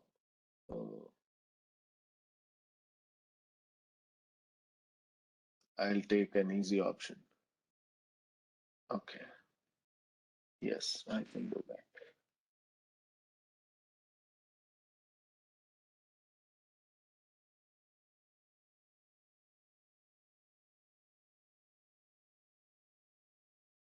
अब देखिए, हब के लिए कहा गया है it is a single broadcast domain, it is a single collision domain,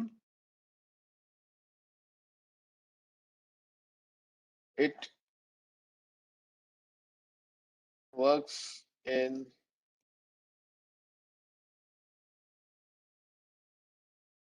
half duplex mode, 10 Mbps,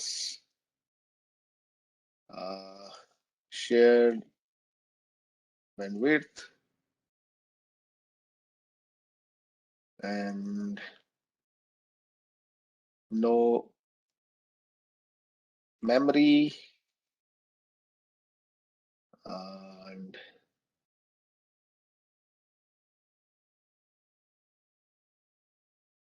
what else?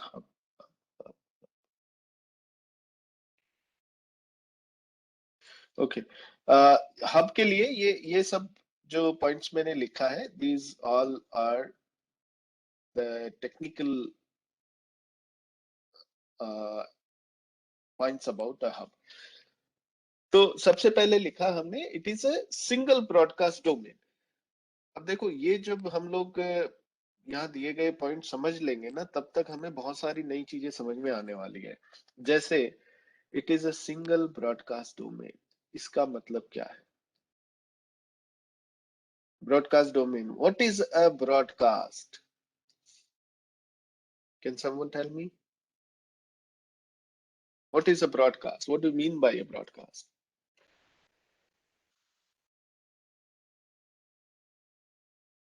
So broadcast is basically a domain, or we can say a part of a network where if we send a broadcast message, so it will go to all of the people in that particular domain or all of the Okay, devices.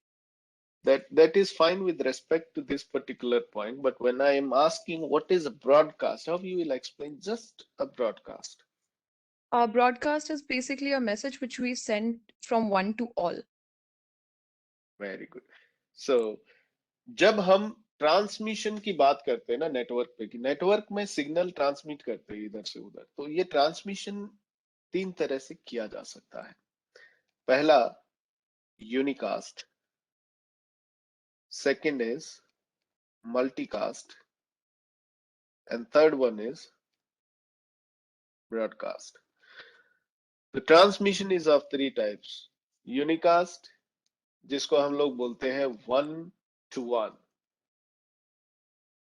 multicast 1 to many, and broadcast 1 to all.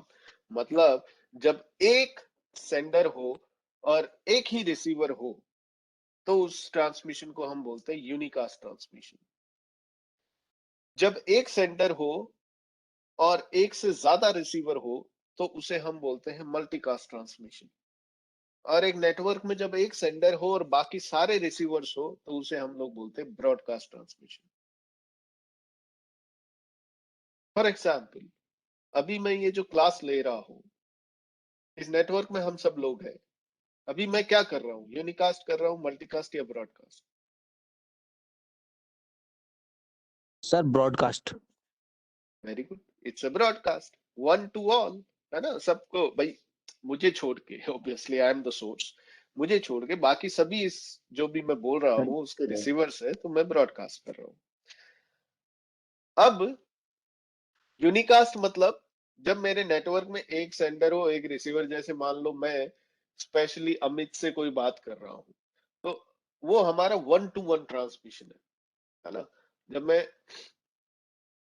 कहूँ कि हाँ भाई, इस class के लड़के जो है वो कल ये काम करके लाना, तो मतलब अब इस क्लास में लड़कियां भी हैं, लड़के भी, but I am addressing a particular group, a set of people, not everyone. This message is just for boys, so it's a multicast. And when I'm saying all of you have to complete the lab, that means it's a broadcast. So transmission is of three types. Okay, जब मैं multicast किया तो वो लड़कियों के पास भी message गया, लेकिन उन्होंने उसे डिस्कार्ड कर दिया, उन्होंने उसको ड्रॉप कर दिया, because it's not destined for them. ये उनके लिए डेस्टिन नहीं है, मतलब ये मैसेज सिर्फ लड़कों के लिए, लड़कियों के लिए नहीं है, तो उन्होंने सुना और उसे डिस्कार्ड कर दिया। सो this is how transmission works. तो ट्रांसमिशन में जब हम लोग कह रहे हैं ब्रॉडकास्ट 1 to all, तो यही ब्रॉडकास्ट शब्द का प्रयोग यहाँ किया गया है। अच्छा,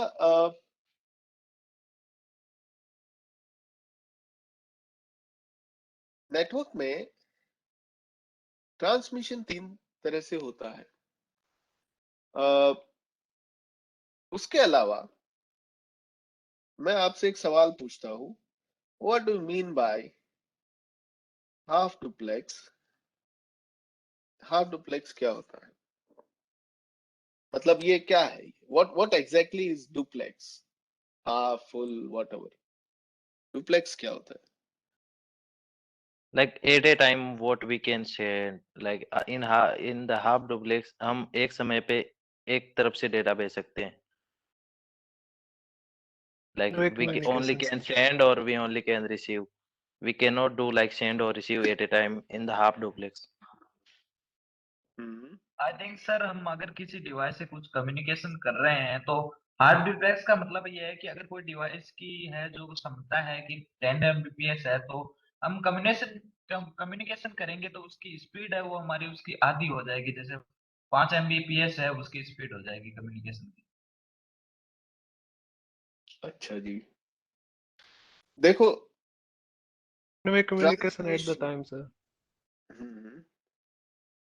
करेक्ट। ट्रांसमिशन जो है वो तीन तरह का होता है, यूनिकास्ट, मल्टीकास्ट और ब्रॉडकास्ट। और ये ट्रांसमिशंस तीन तरह से किए जा सकते हैं, ठीक है? Transmission, veg of transmission, ways of transmission. So half duplex, full duplex, and what else? Simplex. ठीक है, ये तीन तरह से ट्रांसमिशन किए जा सकते हैं, कोई सा भी, यूनिकास्ट हो, मल्टीकास्ट हो, ब्रॉडकास्ट, व्हाटएवर, ये तीनों इन तीन तरह से किए जा सकते हैं। हाफ डुप्लेक्स आपने सही बताया, जैसे वन साइडेड, यानी एक बार में एक ही तरफ, जैसे वॉकी टॉकी वाला एग्जांपल हम लोग इसके लिए देते हैं कि वॉकी टॉकी में क्या होता है कि हम लोग एक तरफ बोलते हैं मैसेज और फिर अगली तरफ से वो बोलते हैं और message and then over, so one side at a time, दोनों तरफ बातचीत हो रही है पर एक बार में एक ही तरफ। ऐसा नहीं है कि वो भी बोले जा रहा है उधर भी, जैसे कि फुल डुप्लेक्स में होता है। और इसका एग्जांपल हम लोग बोलते हैं जैसे फोन, ठीक है, फोन पे मैं भी बोल रहा हूँ, वो भी बोल रहे हैं, सुन भी रहे हैं, बोल भी रहे हैं, दोनों तरफ से एक साथ। वैसा कुछ नहीं है कि आप बटन दबाओ ओवर बोलने के बाद फिर वो अगला बोल पाएगा, ऐसा कुछ नहीं है।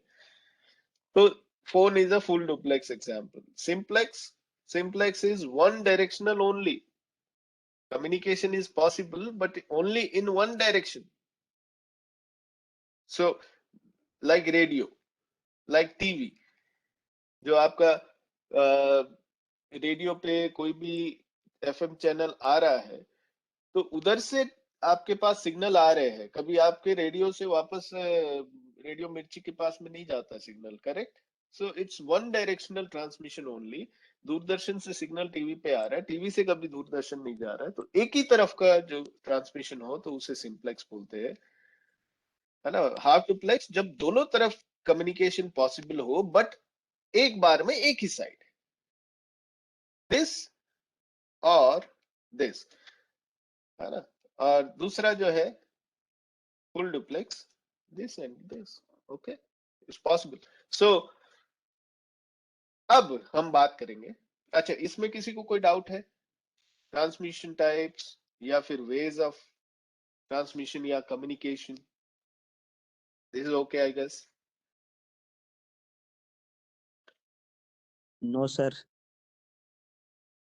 आप लोग चैट पे भी लिख सकते हैं। Okay, now let's come back to this point, very very important point. It is a single broadcast domain. इसका मतलब क्या हुआ, अमीशा ने एक्सप्लेन किया था, लेट मी एक्सप्लेन इट। कुछ लोगों के लिए रिपीट हो रहा है लेकिन इम्पोर्टेंट है, ये समझना इम्पोर्टेंट है कि कैसे हम लोग इस टर्म को एसोसिएट करें हमारे नेटवर्किंग डिवाइसेस के साथ में। तो सिंगल ब्रॉडकास्ट डोमेन का मतलब ये हुआ कि लेट्स टेक एन एग्जांपल कि मेरा एक नेटवर्क है, उस नेटवर्क में कुछ कंप्यूटर्स किसी नेटवर्क वाले डिवाइस से कनेक्टेड है, ठीक है, ये मेरा हब है। ये स्विच भी हो सकता है, ये ब्रिज भी हो सकता है, ये राउटर भी हो सकता है। तो जब मैं हब बनाऊंगा ना तो हब का आइकन मैं बनाऊंगा ऐसा, ठीक है। स्विच जब भी बनाऊंगा तो स्विच का आइकन जो है वो बनाऊंगा ऐसा, ओके। जब भी मैं राउटर बनाऊंगा तो राउटर का आइकन होता है ऐसा, ठीक है जी। तो मैं ऐसा सुंदर नहीं बनाऊंगा, मतलब मैं ऐसा बना दूंगा तो आप समझ जाना ये राउटर है। मैं ऐसा बनाऊं तो समझ जाओ स्विच है, ये बनाऊं तो ये हब है, ठीक है। तो ये इंपॉर्टेंट है, जब आप बुक में डायग्राम्स वगैरह देखोगे तो आपको ऐसे ही ये डिस्क्राइब किए हुए मिलते हैं। सो हब है, हब के साथ में ये 4 डिवाइस है, ठीक है, A B C and D, okay. Now let's say A ने कोई ब्रॉडकास्ट किया, ए इज सोर्स, सोर्स कौन है यहाँ, ए, और इसने क्या किया है, इसने किया है ब्रॉडकास्ट, ठीक है जी। तो ब्रॉडकास्ट करने पर ये हब के पास में जैसे ही ये ब्रॉडकास्ट पहुंचा, हब क्या करता है, हब कुछ नहीं करता है, हब इस ब्रॉडकास्ट को अपने सभी पोर्ट से बाहर भेज देगा। तो इधर इधर और इधर सबके पास में ये ब्रॉडकास्ट सिग्नल पहुंचा, यानी कि इस नेटवर्क में इस एक ब्रॉडकास्ट से कितने लोग प्रभावित हुए, सब। तो इसका मतलब ये एक सिंगल ब्रॉडकास्ट डोमेन है। डोमेन का मतलब, डोमेन का मतलब क्या होता है,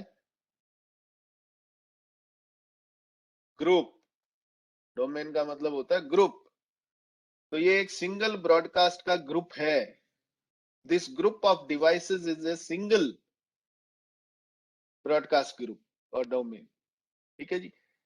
तो it's a single broadcast domain, यानी कि अब कहें कि अच्छा इसके अलावा क्या हो सकता है, मतलब सिंगल के बजाय क्या मल्टीपल हो सकता है कोई ब्रॉडकास्ट डोमेन? मल्टीपल, एक तो होता है सिंगल, एक होता है मल्टीपल। तो ये आप कह रहे हो सिंगल, इसी को मैं मल्टीपल कब कहूंगा? तो मैंने कहा अच्छा इसको मल्टीपल तब कहेंगे जब ए ब्रॉडकास्ट करे और वो सिग्नल सिर्फ सी और बी के पास जाए, डी के पास जाए ही ना। तो ये अपने आप में इसी एक नेटवर्क में दो ग्रुप हो गए, एक ये ग्रुप एक ये ग्रुप। तो ये मल्टीपल ग्रुप्स पर हब ऐसा कुछ कर नहीं सकता। ये हब के पास में इतना हब जो है वो ऐसा डिवाइस है जो एक सिग्नल, ब्रॉडकास्ट सिग्नल इसके पास आएगा तो वो उसको अपने सभी पोर्ट से बाहर भेजेगा। ऐसा नहीं कर सकता कि एक पोर्ट से ना भेजूं बाकियों से भेज दूं, या इन पे भेजूं इन पे नहीं भेजूं, ऐसा कुछ नहीं है। जितने डिवाइस कनेक्टेड होंगे सबके पास जाएगा वो सिग्नल। तो इसलिए हब और उससे जुड़े हुए सभी डिवाइसेस को एक सिंगल ग्रुप माना गया है। ब्रॉडकास्ट जब आएगा तो सबके पास जाएगा, इसलिए इसे बोला गया है single broadcast domain. Any problem? इसमें कोई डाउट है तो अभी पूछ लीजिए, it's very important. Is this clear? Yes और नो?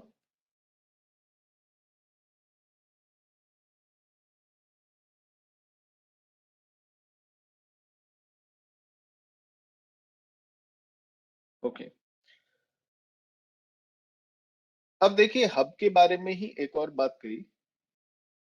अच्छा वंस अगेन, हाँ पंकज, जब हम लोग सिंगल ब्रॉडकास्ट डोमेन बोल रहे हैं, हब के लिए ही मैंने ये पॉइंट लिखा है, hub is a single broadcast domain. तो इसका मतलब क्या है कि हब किसी भी नेटवर्क में कहाँ यूज करते हैं, कुछ डिवाइसेस को कनेक्ट करने के लिए। जैसे मेरे पास 4 कंप्यूटर है, उनको आपस में कनेक्ट करना है तो एक हब लगा के उसमें मैं चारों कंप्यूटर से केबल कनेक्ट कर दूंगा। तो अब ये जो चारों कंप्यूटर हब से कनेक्टेड है उसमें से किसी भी एक कंप्यूटर ने ब्रॉडकास्ट किया तो वो ब्रॉडकास्ट जो है वो केबल के थ्रू हब तक पहुंचेगा, और हब जो है वो उस सिग्नल को अपने बाकी सभी पोर्ट से बाहर भेज देगा। यानी कि वो बाकी जितने भी डिवाइस उससे कनेक्टेड है उन सभी डिवाइसेस के पास में वो सिग्नल भेज देगा। यानी एक ब्रॉडकास्ट किसी ने भी किया तो उससे कितना एरिया प्रभावित हुआ? पूरा एरिया। हब के साथ में चाहे 4 डिवाइस कनेक्ट हो चाहे 40 डिवाइस कनेक्ट हो, सबके सब मिला के जो ग्रुप है उसको बोला है सिंगल ब्रॉडकास्ट डोमेन। यानी हब जो है वो चाहे एक डिवाइस कनेक्ट, मतलब 4 डिवाइस कनेक्ट कर दो हब से, चाहे 40 डिवाइस कनेक्ट कर दो, हब का जो काम है वो क्या है, एक ब्रॉडकास्ट सिग्नल आएगा तो मैं बाकी सब तक भेजूंगा। यानी मेरा जो जितना भी नेटवर्क डिवाइसेस मुझसे कनेक्टेड है, जितना भी मेरा बड़ा ग्रुप है, वो पूरा एक सिंगल ब्रॉडकास्ट डोमेन यानी एक सिंगल ब्रॉडकास्ट ग्रुप है। कोई बोलेगा तो वो सबको सुनेगा। जैसे इस समय हमारे ग्रुप का जो हाल है वो हब के जैसा ही है। मैं बोल रहा हूँ, ब्रॉडकास्ट कर रहा हूँ तो वो सब तक जा रहा है, आप सब तक। ऐसा नहीं है कि मैं अभी मल्टीकास्ट करूं, चलो उस पे बाद में आएंगे। लेकिन फिलहाल ये समझना इंपॉर्टेंट है कि अगर किसी ने भी ब्रॉडकास्ट किया है तो उस ब्रॉडकास्ट को हब अपने सभी पोर्ट से बाहर भेजेगा, यानी उस सिग्नल को अपने सभी पोर्ट से बाहर भेजेगा और वो सिग्नल हर डिवाइस तक पहुंचेगा। तो उस पूरे एरिया को जो उस एक ब्रॉडकास्ट से प्रभावित हुआ उसको एक ग्रुप बोला गया, यानी एक सिंगल ब्रॉडकास्ट डोमेन बोला गया। Is this okay? ऑलराइट। दूसरा आता है, it is a single coalition domain. तो कॉलिशन क्या है ये बड़ा इंपॉर्टेंट है समझना। नेटवर्क्स में कॉलिशंस, जब भी हम लोग नेटवर्क की बात करते हैं तो collision is also very very important thing to understand. दो आजकल कोई कॉलिशंस होते नहीं है हमारे नेटवर्क में, it's very rare, but still आप लोगों को समझ में आना चाहिए कि कॉलिशंस क्या है। देखिए कॉलिशन को समझने के लिए ना आपको एक चीज समझना बहुत जरूरी है। Clear it. तो देखो हमारे जो हब है,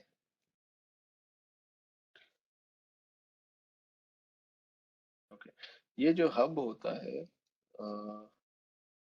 let's make it like this, there is a hub, okay, और इस हब में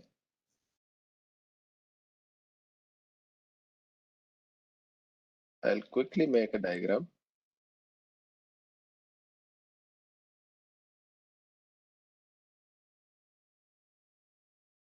Okay, okay.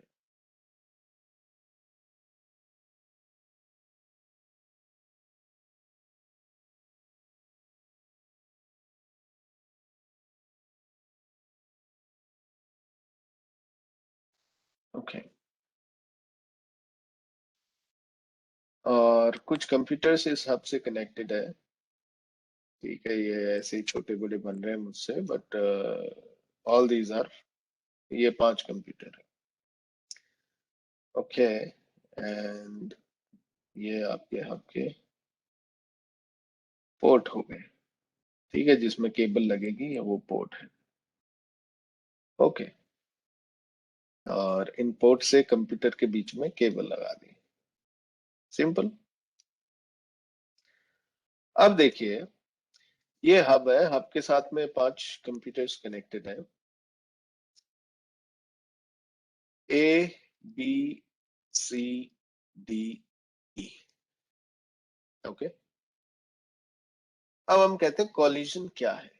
तो सबसे पहले तो देखिए कॉलिजन का मतलब होता है एक्सीडेंट, टकराना। तो हमारे नेटवर्क में क्या चीज टकराती है? डेटा। नेटवर्क में क्या चीज घूमती रहती है? डेटा।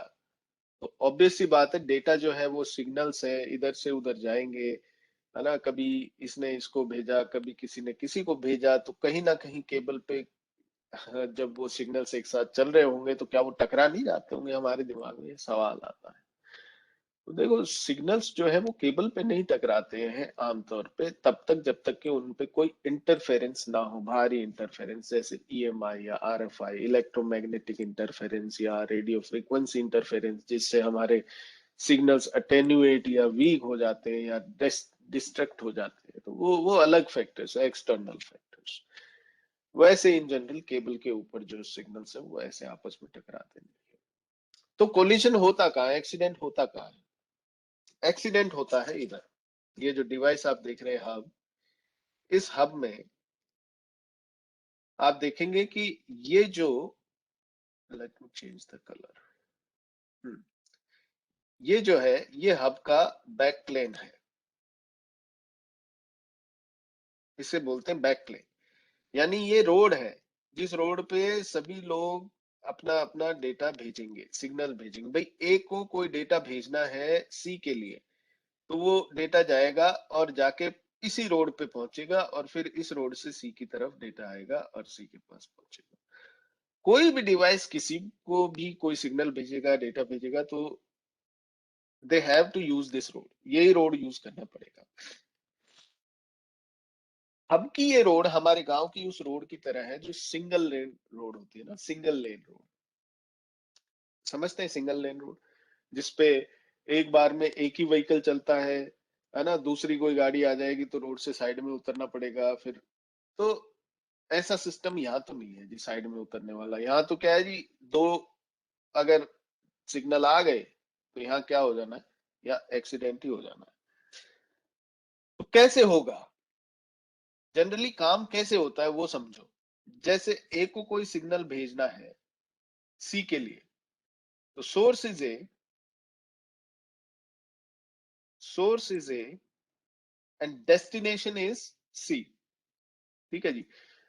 तो ए जो है वो सबसे पहले एक सिग्नल भेजता है, RTS signal, request to send. ये आरटीएस सिग्नल जाता है, ये चेक करता है कि ये रोड फ्री है क्या, रोड फ्री है क्या जरा चेक करके आइयो, तो वो देखता है कि हाँ भैया रोड फ्री है, अच्छा अच्छा, तो यहां से रेस्पॉन्स आता है इट्स फ्री, भेज दो। अच्छा जी, इसने ए ने अपना डेटा भेजना शुरू कर दिया, सी के लिए कुछ डेटा जा रहा है, जा रहा है, जा रहा है, 5 मिनट लगेंगे। उसी दौरान अगर मान लो बी कोई डेटा भेजना चाहता है ई के लिए, तो वो बी जो है वो भी अपना काम करेगा। क्या काम करेगा? वही आरटीएस वाला कि जाके चेक करियो जरा लाइन फ्री है क्या, तो कहेगा अरे नहीं नहीं लाइन पे तो डेटा चल रहा है ऑलरेडी, वेट कर। तो बी को जवाब मिला वेट कर। तो इसने कहा ठीक है वेट करते हैं। तो वो जब उसका कम्युनिकेशन कंप्लीट होगा तो बी का कम्युनिकेशन चालू होगा। तो यहाँ कोई कॉलिजन हुआ, कोई एक्सीडेंट हुआ? नहीं हुआ भाई, यहाँ तो सब काम कायदे से चल रहा है, कोई एक्सीडेंट नहीं, कुछ और नहीं। तो ये कॉलिजन होंगे कैसे? कॉलिजन कब होते हैं ये आप लोगों में से पहले भी पढ़ रखे होंगे कई लोगों ने, कि अगर एक साथ ए और बी ने सोचा कि कुछ डेटा भेज दे, तो एक साथ दोनों के आरटीएस सिग्नल गए लाइन को चेक करने, और वो समय पे लाइन फ्री थी, तो दोनों को सिग्नल आ गया हाँ भेज दो, खाली है लाइन, हाँ भेज दो, और दोनों ने एक साथ अपना डेटा भेज दिया इस लाइन पे। और इस लाइन पे अगर एक से ज्यादा सिग्नल सेंस हो गए, इस लाइन पे अगर एक साथ एक से ज्यादा सिग्नल सेंस हो गए, तो फिर उसको ये कह देते हैं कॉलिशन। इस काम को करने के लिए एक आपने फीचर सुना होगा CSMACD, carrier sense multiple access collision detection. Carrier sense, carrier कौन है? करियर है ये रोड, इसको सेंस करो, इसको चेक करो। मल्टीपल एक्सेस तो नहीं हो रहा है, एक से ज्यादा सिग्नल तो नहीं है, ये कहता है नहीं नहीं रोड खाली है भेज दो। चेक हुआ, अगर एक से ज्यादा सिग्नल मिले तो उसको कॉलिजन की घोषणा करो, उसको रोको, नाकेबंदी करो उस रोड की। कोई भी अपना सिग्नल अब नहीं भेजे तब तक जब तक कि ये कॉलिजन, ये एक्सीडेंट क्लियर ना हो जाए। तो सबको बोलो अरे रुको, hold hold hold hold hold, सबको भेज दिया कि भैया सब रुक जाओ, कोई सिग्नल मत भेजना, रोड पे एक्सीडेंट हो रखा है, जाम लगा हुआ है। This is the way the collisions are detected, and this is the approach which will be taken to avoid further conflicts. तो CSMACD जो है, carrier sense multiple access with collision detection, ये आपका वो तरीका है जिससे कि कॉलिजन्स को डिटेक्ट किया जाता है एक नेटवर्क में। तो कॉलिजन कैसे हुआ ये आपको समझ में आया जब एक बार में एक से ज्यादा लोगों ने अपना डेटा इस हब के पास भेज दिया। CSMACD हब पे काम कर ही रहा था, इसको मिला कि भाई एक से ज्यादा सिग्नल डिटेक्ट हो गए बैकप्लेन पे, तो कॉलिशन है। सबको बोला रुको रुको, कोई भी डेटा मत भेजना, यहाँ कॉलिशन हो गया है। और सब के सब क्या कर रखे हैं अभी, किस पोजीशन में है? होल्ड। जब ये क्लियर होगा, जब ये क्लियर हो जाएगा और कोई आरटीएस सिग्नल भेजेगा तो उसको रेस्पॉन्स आ जाएगा, हाँ भैया clear to send, CTS। RTS के जवाब में क्या आता है? CTS, clear to send, request to send. क्या सिग्नल भेज दूं, लाइन खाली है? हाँ जी लाइन खाली है, क्लियर टू सेंड। तो क्लियर टू सेंड मैसेज मिलते ही वापस भेजना शुरू कर देंगे ये लोग अपना अपना डेटा। ठीक है जी, ये समझ में आया कॉलिशंस क्या है, कैसे होते हैं एक हब के एनवायरनमेंट में? CSMACD क्या है? अब देखिए एक जो यहाँ इंपॉर्टेंट चीज है समझने वाली, वो ये है कि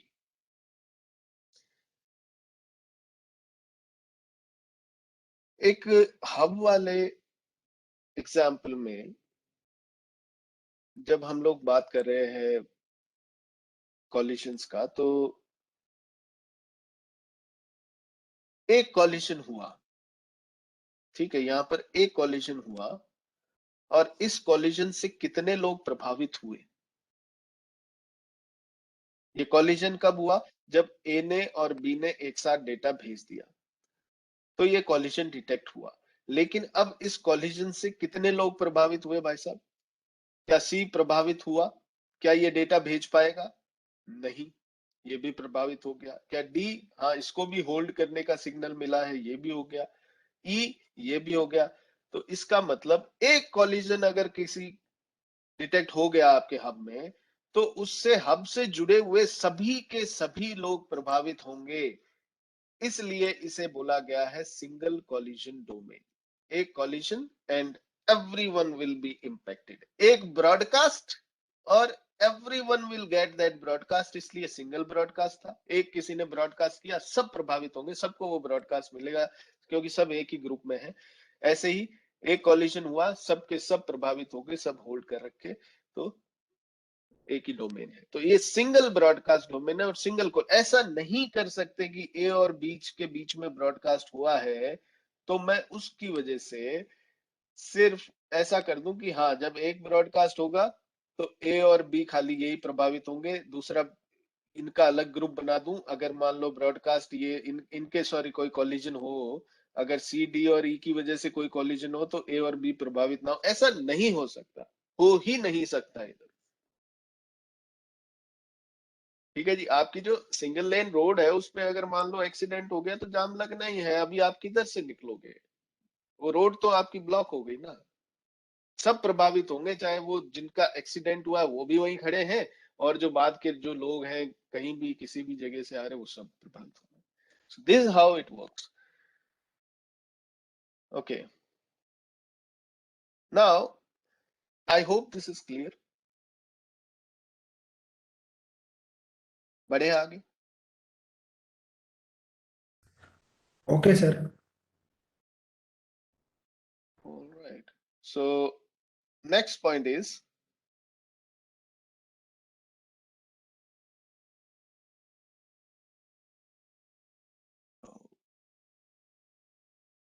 okay.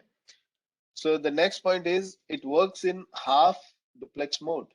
तो ये क्या है? ये बड़ा इंपॉर्टेंट पॉइंट है फिर से कि जो हब होता है, हब हाफ डुप्लेक्स मोड पे ही काम करता है। जैसे हमने बात कही, ये हब का back plane, these are some of the ports, these are some devices जो कि हब से कनेक्टेड है। ओके, नाउ हब का पोर्ट नंबर 1 2 3 4। अच्छा, कितने पोर्ट का हब आता है? हब जो है वो 4 पोर्ट का भी आ सकता है, 8 पोर्ट का भी आता है, 16 पोर्ट का भी आता था, मतलब आते थे। अब तो हब कहाँ आते हैं, वो पहले आते थे। ठीक है जी। तो ये 4 पोर्ट पे 4 डिवाइस लगे हुए हैं। हब के पोर्ट नंबर 1 2 3 4 पे ABCD 4 होस्ट लगे हुए हैं। अब ए अगर सी को कोई ट्रैफिक भेज रहा है तो क्या उसी समय सी ए को कोई ट्रैफिक भेज पाएगा?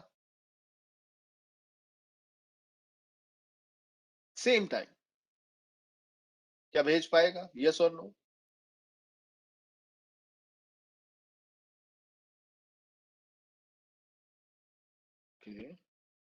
No, sir. No no no no no. Okay, कोई यस वाले भी है? और बिल्कुल सही, नहीं भेज पाएगा। क्यों नहीं भेज पाएगा?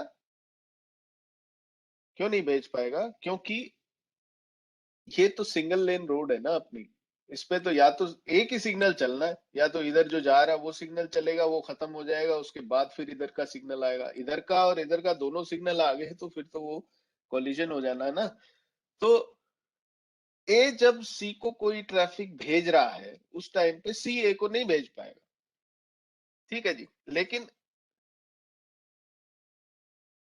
क्या वाकई में ऐसा होता है कि ए मान लो कोई फाइल भेज रहा है सी को, कोई मूवी भेज रहा है कि ले कॉपी कर देते हैं तेरे, तो ए से सी पे ले ले। तो अब उसमें मान लो लग रहे 5 मिनट का टाइम, तो वो 5 मिनट तक क्या बी और डी कोई कम्युनिकेशन कर पाएंगे? क्या वो 5 मिनट का जो फाइल ए से सी पे जा रहा है उस दौरान अगर बी या डी जो खाली बैठे हैं, क्या वो कम्युनिकेशन कर पाएंगे कोई? यस और नो?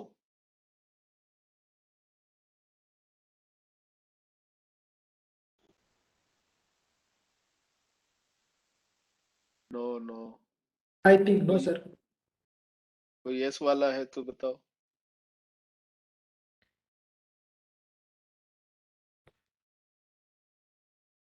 अच्छा A ठीक है, और सभी C, लोग बोल रहे हैं ना।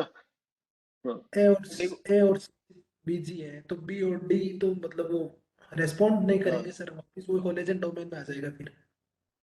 हाँ, कोलिजन हो जाएगा तो वो वेट करेंगे, है ना, यही हाँ होना हाँ चाहिए। हाँ लेकिन सर, क्या हाँ ऐसा होता है वाकई में?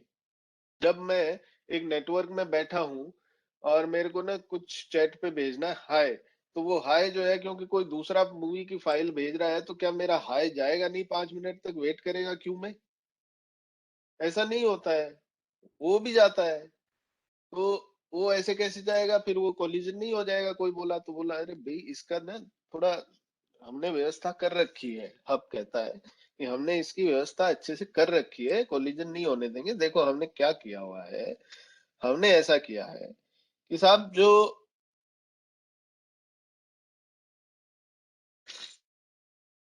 जो आपका कम्युनिकेशन चल रहा है ए से सी के बीच, ठीक है जी, उसमें आप कह रहे हो 5 मिनट का समय लगेगा, हाँ ठीक है। उसी दौरान 5 मिनट ये चलता रहेगा। उसी दौरान अगर मान लो बी कोई डेटा भेजना चाहता है डी को या ए को या सी को, किसी को भी, तो अभी तो फिलहाल ए ने यहाँ पर अपना कब्जा जमा रखा है, तो बी को क्या जगह ही नहीं मिलेगी 5 मिनट तक? बोले ऐसा नहीं है। जब एक उम्मीदवार है तो पूरी सड़क उसी की है भैया, खूब चलो। जब दूसरा उम्मीदवार आ जाए तो हम उसको ये कहते हैं कि भैया बारी बारी से कर लो।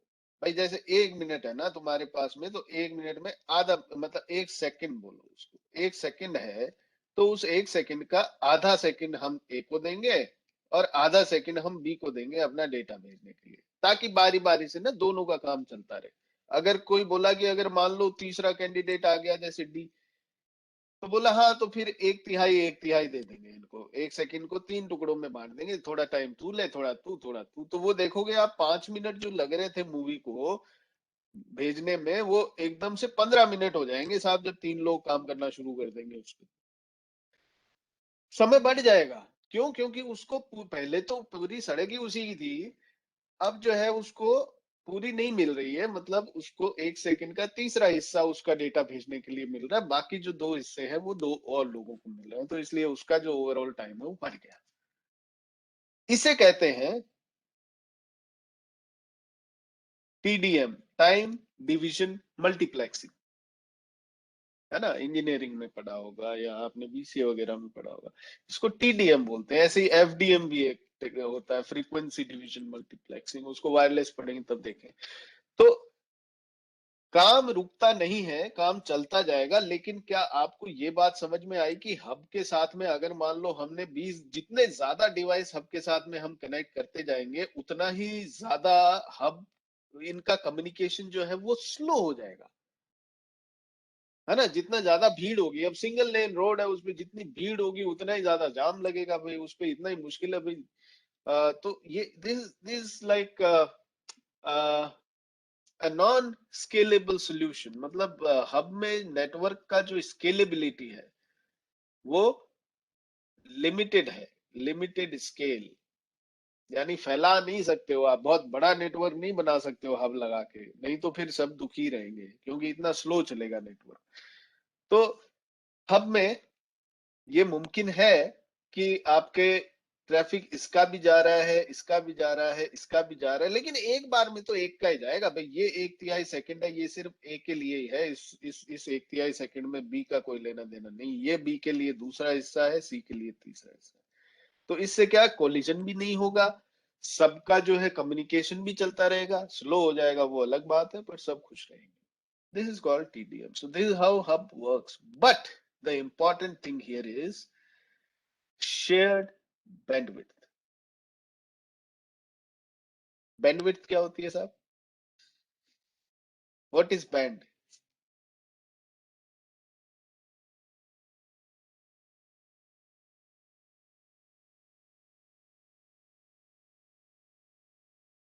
तो भाई बैंडविड्थ क्या होती है, कोई भी बता दो।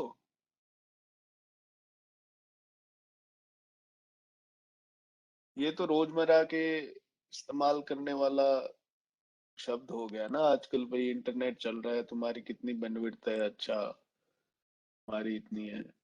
What is bandwidth?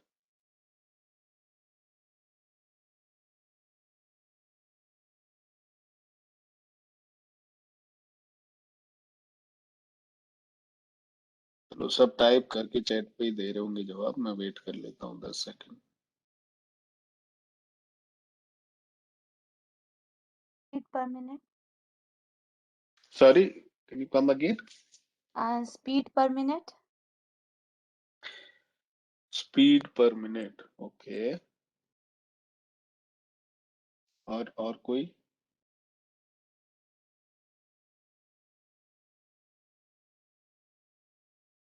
सर ये मतलब बैंडविड्थ होता है range.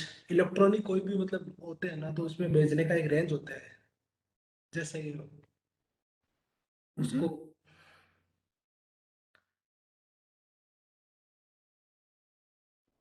Speed speed speed.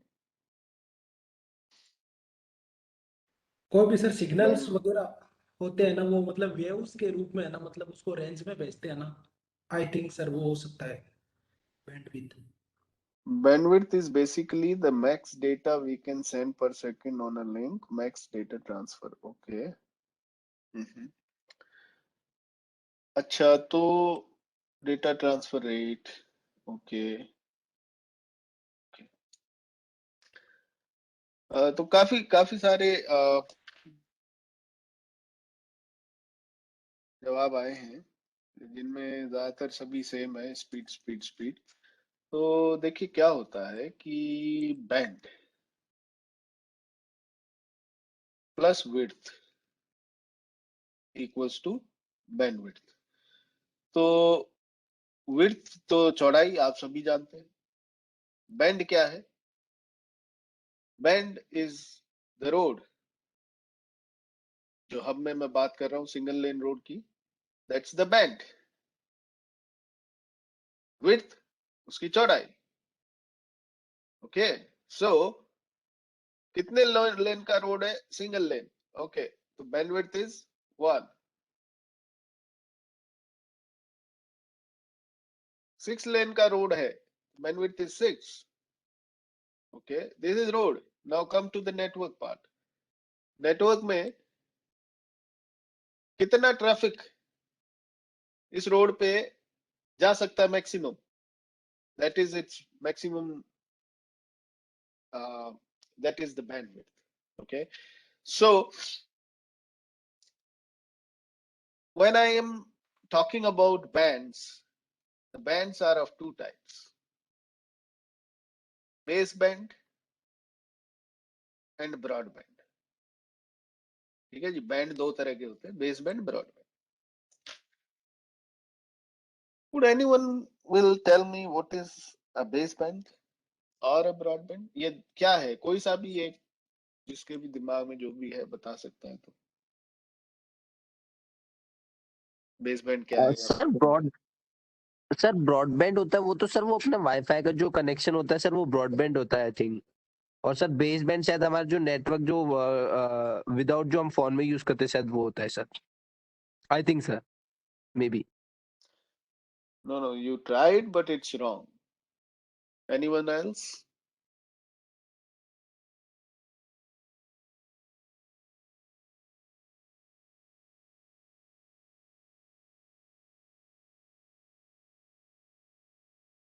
Sir, basement, according to me, like we can send data one time through one channel only. And in broadband, we can send data one time through multiple channels. अच्छा, और channel क्या होता है? What is a channel?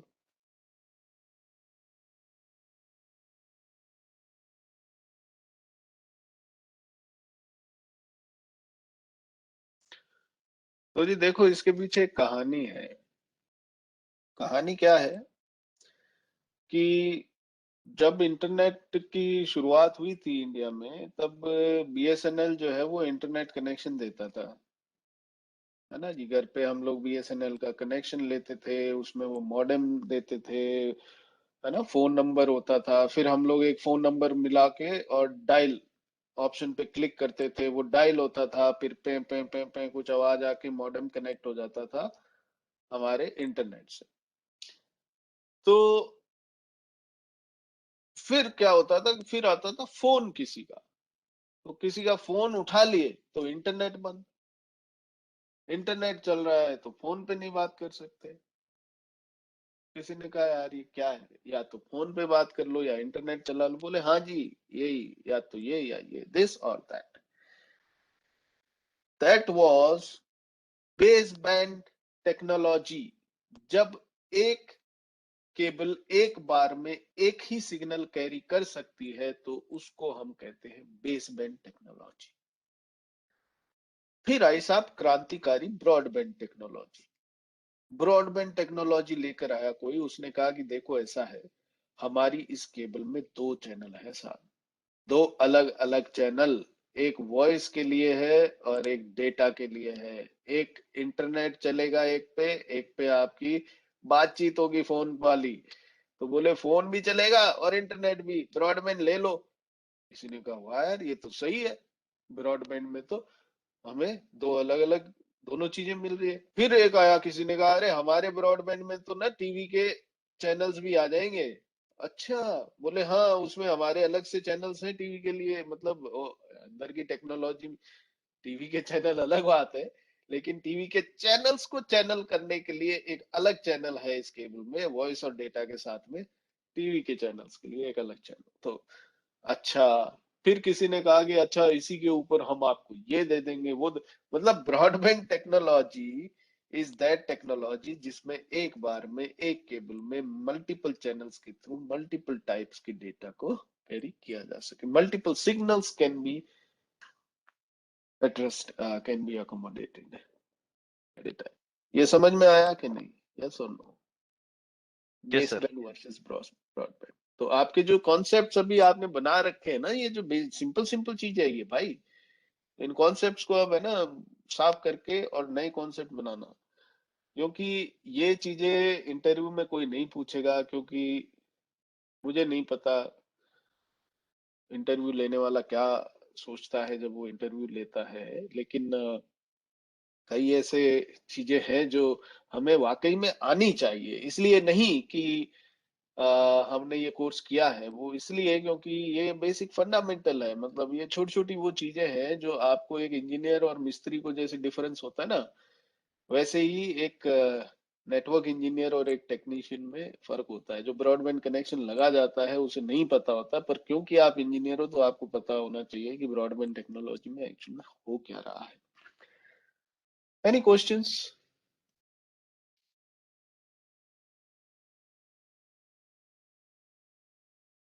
तो अब ये जो channel है जो डेटा को कैरी करेगा या जो वॉइस को कैरी करेगा वट एवर, तो इसका जो मैक्सिमम ट्रैफिक कैरी करने की जो क्षमता है, दैट इज कॉल्ड बैंडविड्थ। इसकी विड्थ है ना, ये इसकी चौड़ाई कितनी है, मतलब मैक्सिमम कितना डेटा ये कैरी कर सकती है।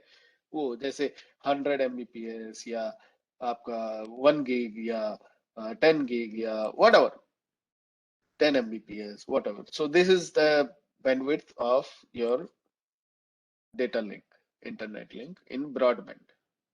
Okay. तो वापस चलते हैं उसी स्लाइड पे। हम लोग यहाँ का बात कर रहे थे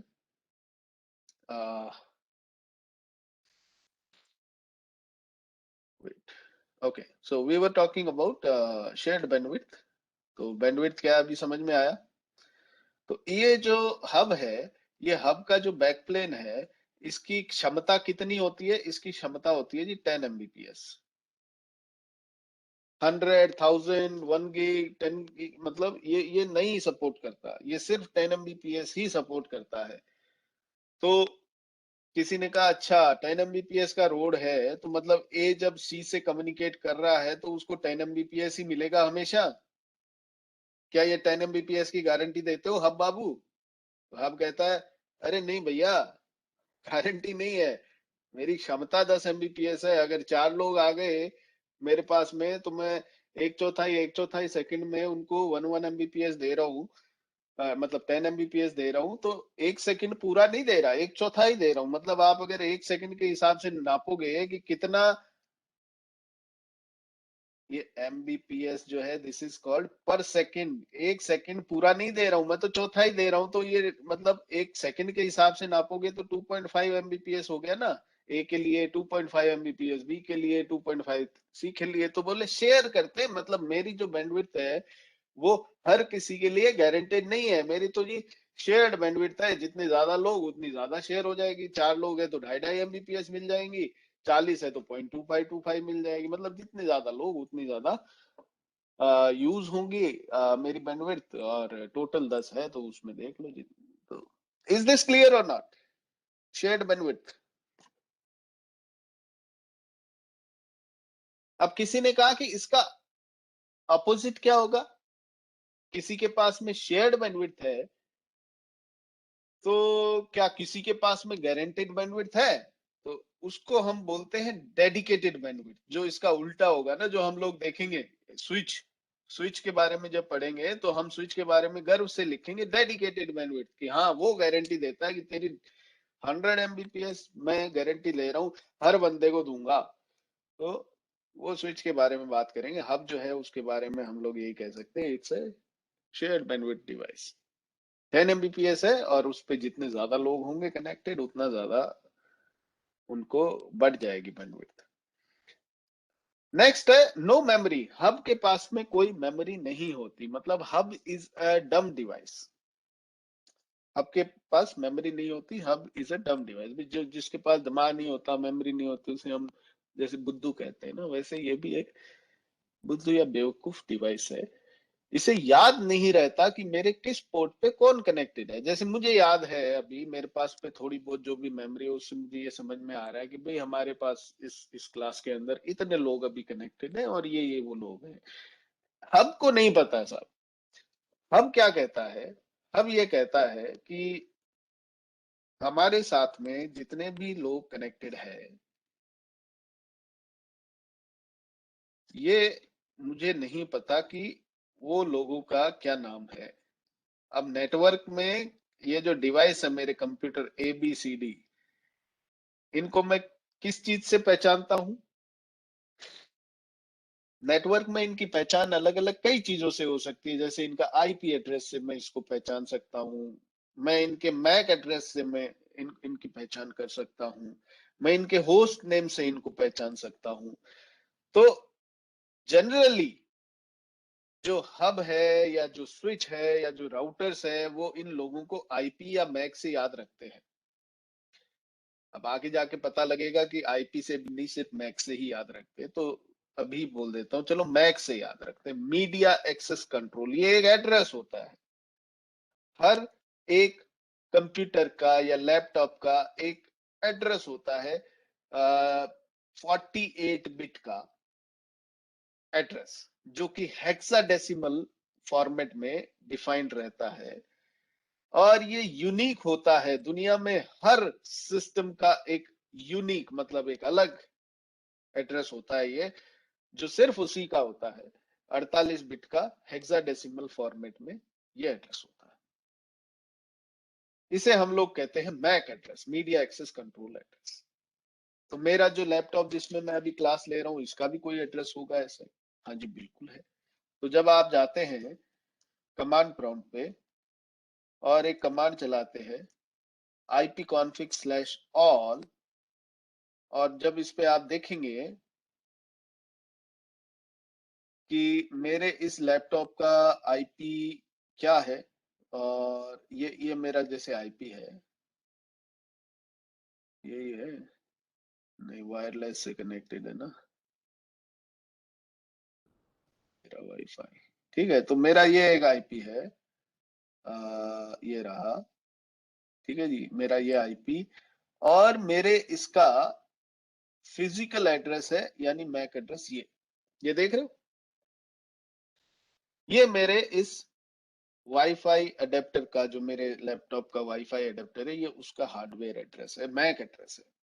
तो ये मैक एड्रेस मैंने आपको बताया 48 बिट का होता है हेक्साडेसिमल फॉर्मेट। हेक्साडेसिमल समझते हो, 0 से लेकर F तक, यानी 0 1 2 3 4 5 6 7 8 9, फिर 10 को बोला A B C D E F 15 तक, ठीक है, 0 से 15 यानी 0 to F, हेक्साडेसिमल फॉर्मेट। अब ये जो है ना, ये मैं नहीं सिखाऊंगा आपको, इसके लिए मैं आपको कहूंगा कि आप है ना खुद से कहीं यूट्यूब पे पढ़ाई वढ़ाई करके देख के और इसको समझिए कि binary binary to decimal, decimal to binary कैसे कन्वर्शन करते हैं, हेक्साडेसिमल वैल्यूज जो है वो कैसे निकालते हैं, ये सब थोड़ा सा आप खुद से प्रयास कीजिएगा। This is not part of our course. So hexadecimal format में यानी कि आपको जो अक्षर दिखेंगे वो 0 से F के बीच के दिखेंगे। तो आप यहाँ देख पा रहे होंगे कि ये है A0510B0D E666। So this is my 48-bit MAC address of my laptop's Wi-Fi adapter. So now let's come back to this point. तो जी ये जो हब या जो स्विच होते हैं ये अपने नेटवर्क में डिवाइसेस को कनेक्ट करने के काम आते हैं। और हब जो है स्पेशली क्योंकि इसके अंदर कोई मेमोरी नहीं होती तो इसको याद नहीं रहता कि मेरे पोर्ट नंबर 1 पे 2 पे 3 पे 4 पे कौन सा डिवाइस कनेक्टेड है। और ये कैसे होती है पहचान, इस मैक एड्रेस से, ठीक है जी। तो होता क्या है जनरली, ये ए ने मान लो कोई भी डेटा भेजा बी को, ठीक है, तो वो डेटा जो है वो गया ए से जाके हब के पास पहुंचा। तो जनरली हब को क्या करना चाहिए, हब को पहले डेटा पहुंचते ही उसको ये याद कर लेना चाहिए कि अच्छा मेरे पोर्ट नंबर 1 पे ना ए का मैक एड्रेस है मान लो 1, इसका है 2, इसका है 3, इसका है 4। तो ये याद कर ले कि अच्छा मेरे पोर्ट नंबर 1 पे एक डिवाइस कनेक्टेड है जिसका मैक एड्रेस है 1। ये ऐसे एक टेबल बना ले साहब कि मेरे पोर्ट नंबर 2 पे 3 पे और 4 पे ये मैक एड्रेस के डिवाइस लगे। अगर ये टेबल बना ले तो यानी कि ये समझदार आदमी है, इसमें मेमोरी है, याद रखने की क्षमता है, टेबल एबल बना सकता है। अगर मेमोरी नहीं होगी तो ये टेबल ही नहीं बनेगी, और ये टेबल नहीं बनेगी तो इसको पता कैसे लगेगा मेरे किस पोर्ट पे कौन से मैक एड्रेस का डिवाइस लगा हुआ है। तो हब का यही हाल है साहब, इसको नहीं पता होता है। तो किसी ने कहा नहीं पता है तो ना पता सही, उससे क्या है, हमारा कम्युनिकेशन तो हो ही रहा है जी। तो बताओ क्या क्या प्रॉब्लम क्या है नहीं पता होने से, व्हाट्स द प्रॉब्लम। नहीं है तो नहीं पता है, पता होता तो क्या ही कर लेता ये।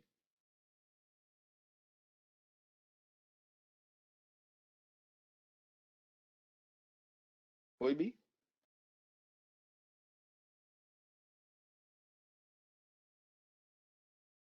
आई टेल यू, देखिए जब it share to everyone, okay, तो मैंने ए से कोई डेटा भेजा है बी को, तो सोर्स क्या है मेरा ए और डेस्टिनेशन क्या है मेरा बी, ठीक है जी। सोर्स जहां से डेटा जा रहा है, डेस्टिनेशन जहां के लिए जा रहा है, तो ए से बी के लिए डेटा जा रहा है। ए का मैक एड्रेस क्या है 1, बी का मैक एड्रेस क्या है 2। तो यहां से डेटा जा रहा है इसके लिए। अब ये डेटा गया साहब हब के पास, हब ने कहा हाँ भाई किधर जा रहा है, तो बोला यार मेरे को ना इस पे जाना है, डेस्टिनेशन ये है। तो अब कहता अच्छा ये, ओहो यार ये तो ना अरे भैया जल्दी बताओ किधर जाना है। वो हम कहते हैं अरे अरे अरे भाई मेरे को याद नहीं है यार, मेरे पास मेमोरी नहीं है, तुझे पता है, तो मैं एक काम करता हूँ, मैं तो सबके पास भेज देता हूँ। बोले अरे ऐसा करते हो आप, मतलब सिर्फ बी को भेजना है मुझे। बोला अरे तो मुझे थोड़ी ही पता बी किधर रहता है, मेरा तो सिंपल सा काम है, ट्रैफिक आया तो सबके पास भेज दो। क्यों, क्योंकि मेरे को याद नहीं रहता कि कौन कहाँ कनेक्टेड है, कहीं मैंने इधर का उधर भेज दिया तो। अच्छा अच्छा, ये कर क्या रहे हो भाई साहब आप, तो मतलब मैंने ये ट्रांसमिशन किया, ये क्या है, यूनिकास्ट है, मल्टीकास्ट है या ब्रॉडकास्ट है। ये यूनिकास्ट है, 1 से A 1:1 है ना, ए से बी पे जा रहा है, यानी एक सोर्स है एक डेस्टिनेशन है ना, तो यूनिकास्ट है। तो मैं यूनिकास्ट कर रहा हूं, लेकिन ये हब क्या कर रहा है, हब सबको ही भेज रहा है जैसे ब्रॉडकास्ट को भेजते हैं। तो मतलब हब एक ऐसा डिवाइस है जो यूनिकास्ट ट्रांसमिशन करते हैं, तो उसको भी ब्रॉडकास्ट ही करता है हमेशा, हर बार। तो सोचो नेटवर्क में आपके कितना सारा ट्रैफिक रहेगा हर समय, हर बार ब्रॉडकास्ट। सो ये एक बहुत बड़ी प्रॉब्लम है हब्स के साथ में, कि साहब ये ना, इनको मेमोरी नहीं होती है, इनको याद नहीं रहता है कौन सा डिवाइस किधर कनेक्टेड है। तो ये यूनिकास्ट को भी ब्रॉडकास्ट करेंगे, मल्टीकास्ट को भी ब्रॉडकास्ट करेंगे, और ब्रॉडकास्ट को तो ब्रॉडकास्ट करेंगे। तो यानी कि हब्स जो है वो हर समय ब्रॉडकास्ट ही कर देते हैं सब चीज। अब ये वाक्य गलत है टेक्निकली, अगर मैं कहूँ कि हब ना ब्रॉडकास्ट करते हैं हर बार, ऐसा नहीं है। ब्रॉडकास्ट, यूनिकास्ट या मल्टीकास्ट हब थोड़ी करते हैं, वो तो ये एंड होस्ट करेंगे ना हमारे, ये करते हैं यूनिकास्ट, ब्रॉडकास्ट, मल्टीकास्ट। हब्स जो है वो जब इसके पास कोई भी सिग्नल आता है तो वो अपने हर इंटरफेस से उस ट्रैफिक को फ्लड आउट कर देते हैं। टेक्निकली जो सही शब्द है वो ये है। आप ये कभी भी मत कहना कि हब जी सबको ब्रॉडकास्ट, हब नहीं कर सकता ब्रॉडकास्ट। हब सोर्स, हब कोई ट्रैफिक भेजता है क्या क्रिएट करके, जैसे ए पे कोई फाइल है वो मैं बी पे भेज रहा हूँ, तो हब पे कोई फाइल है क्या जो हब भेजता है कहीं? नहीं, वो तो इधर से ट्रैफिक लेता है और उधर दे देता है। हब कभी कोई अपना ट्रैफिक थोड़ी जनरेट करता है कि मैं ब्रॉडकास्ट। हाँ, ये है कि इधर से ट्रैफिक आया और सबको सबको भेज दिया, तो उसे बोलते हैं फ्लड आउट। हर पोर्ट से ट्रैफिक को बाहर फेंक दिया, this is called flood out.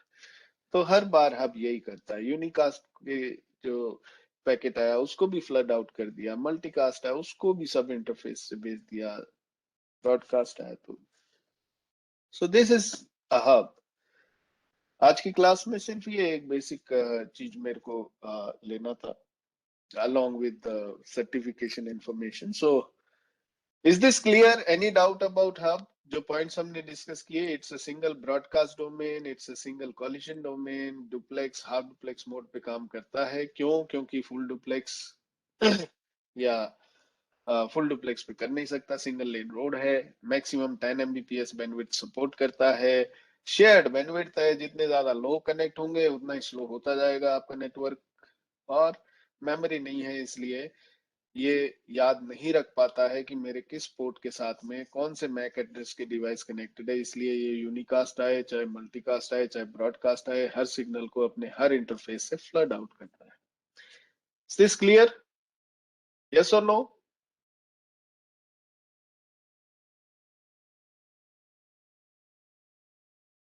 Good.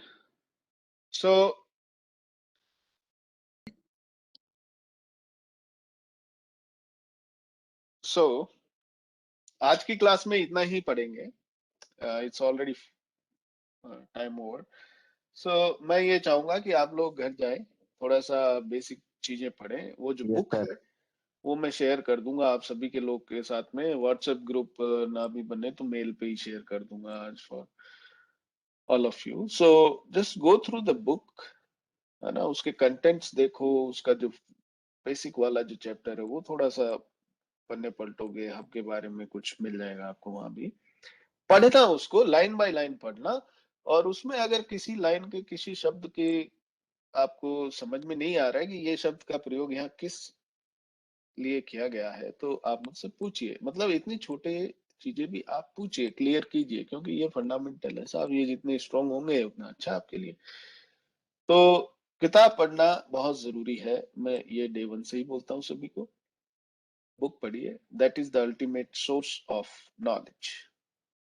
सो मैं लाइन टू लाइन हर शब्द बुक का नहीं पढ़ा सकता इस क्लास में। बहुत सारी चीजें जो है वो टीचर कवर नहीं कर पाता है, मतलब लाइन टू लाइन तो नहीं, एटलीस्ट समराइज वे में कर देते हैं। तो वो जो समरी हम पढ़ाते हैं बुक का लगभग 60-70% हम लोग कवर कर देते हैं। फिर जो बाकी हम लोग ने जो कवर किया उसका आप कितना नोट्स बनाए, अभी जो मैंने बोला क्या वो हर शब्द आप लिख पाए? वो नहीं लिख पाएंगे आप। तो मैं जितना बोलूंगा उसका अगर आप 50% भी लिख लिए तो बहुत अच्छा। आप लिख लिए मतलब अपने नोट्स बना लेते हैं ना आप, जिनको बाद में आप रेफर करते। तो जब आपके कोई इंटरव्यू या कुछ होता है तो आप नोट्स को फॉलो करते हैं। तो अब वो 100% का 70% मैंने पढ़ाया, उस 70 का भी 50 आप लिख पाए, और उस 50 में से भी आपको कितना याद रहता है? अल्टीमेटली आप 10-15% लेके ना इंटरव्यू पास नहीं कर पाएंगे, या आप काम नहीं कर पाएंगे। तो उस बुक पढ़िएगा, बुक नहीं पढ़ेंगे तो प्रॉब्लम है। और बुक में अगर कोई तकलीफ आए पढ़ने में तो मुझे बताइए, मैं आपको बताऊंगा कैसे करना है ना? तो any questions, any doubts before we close our session today?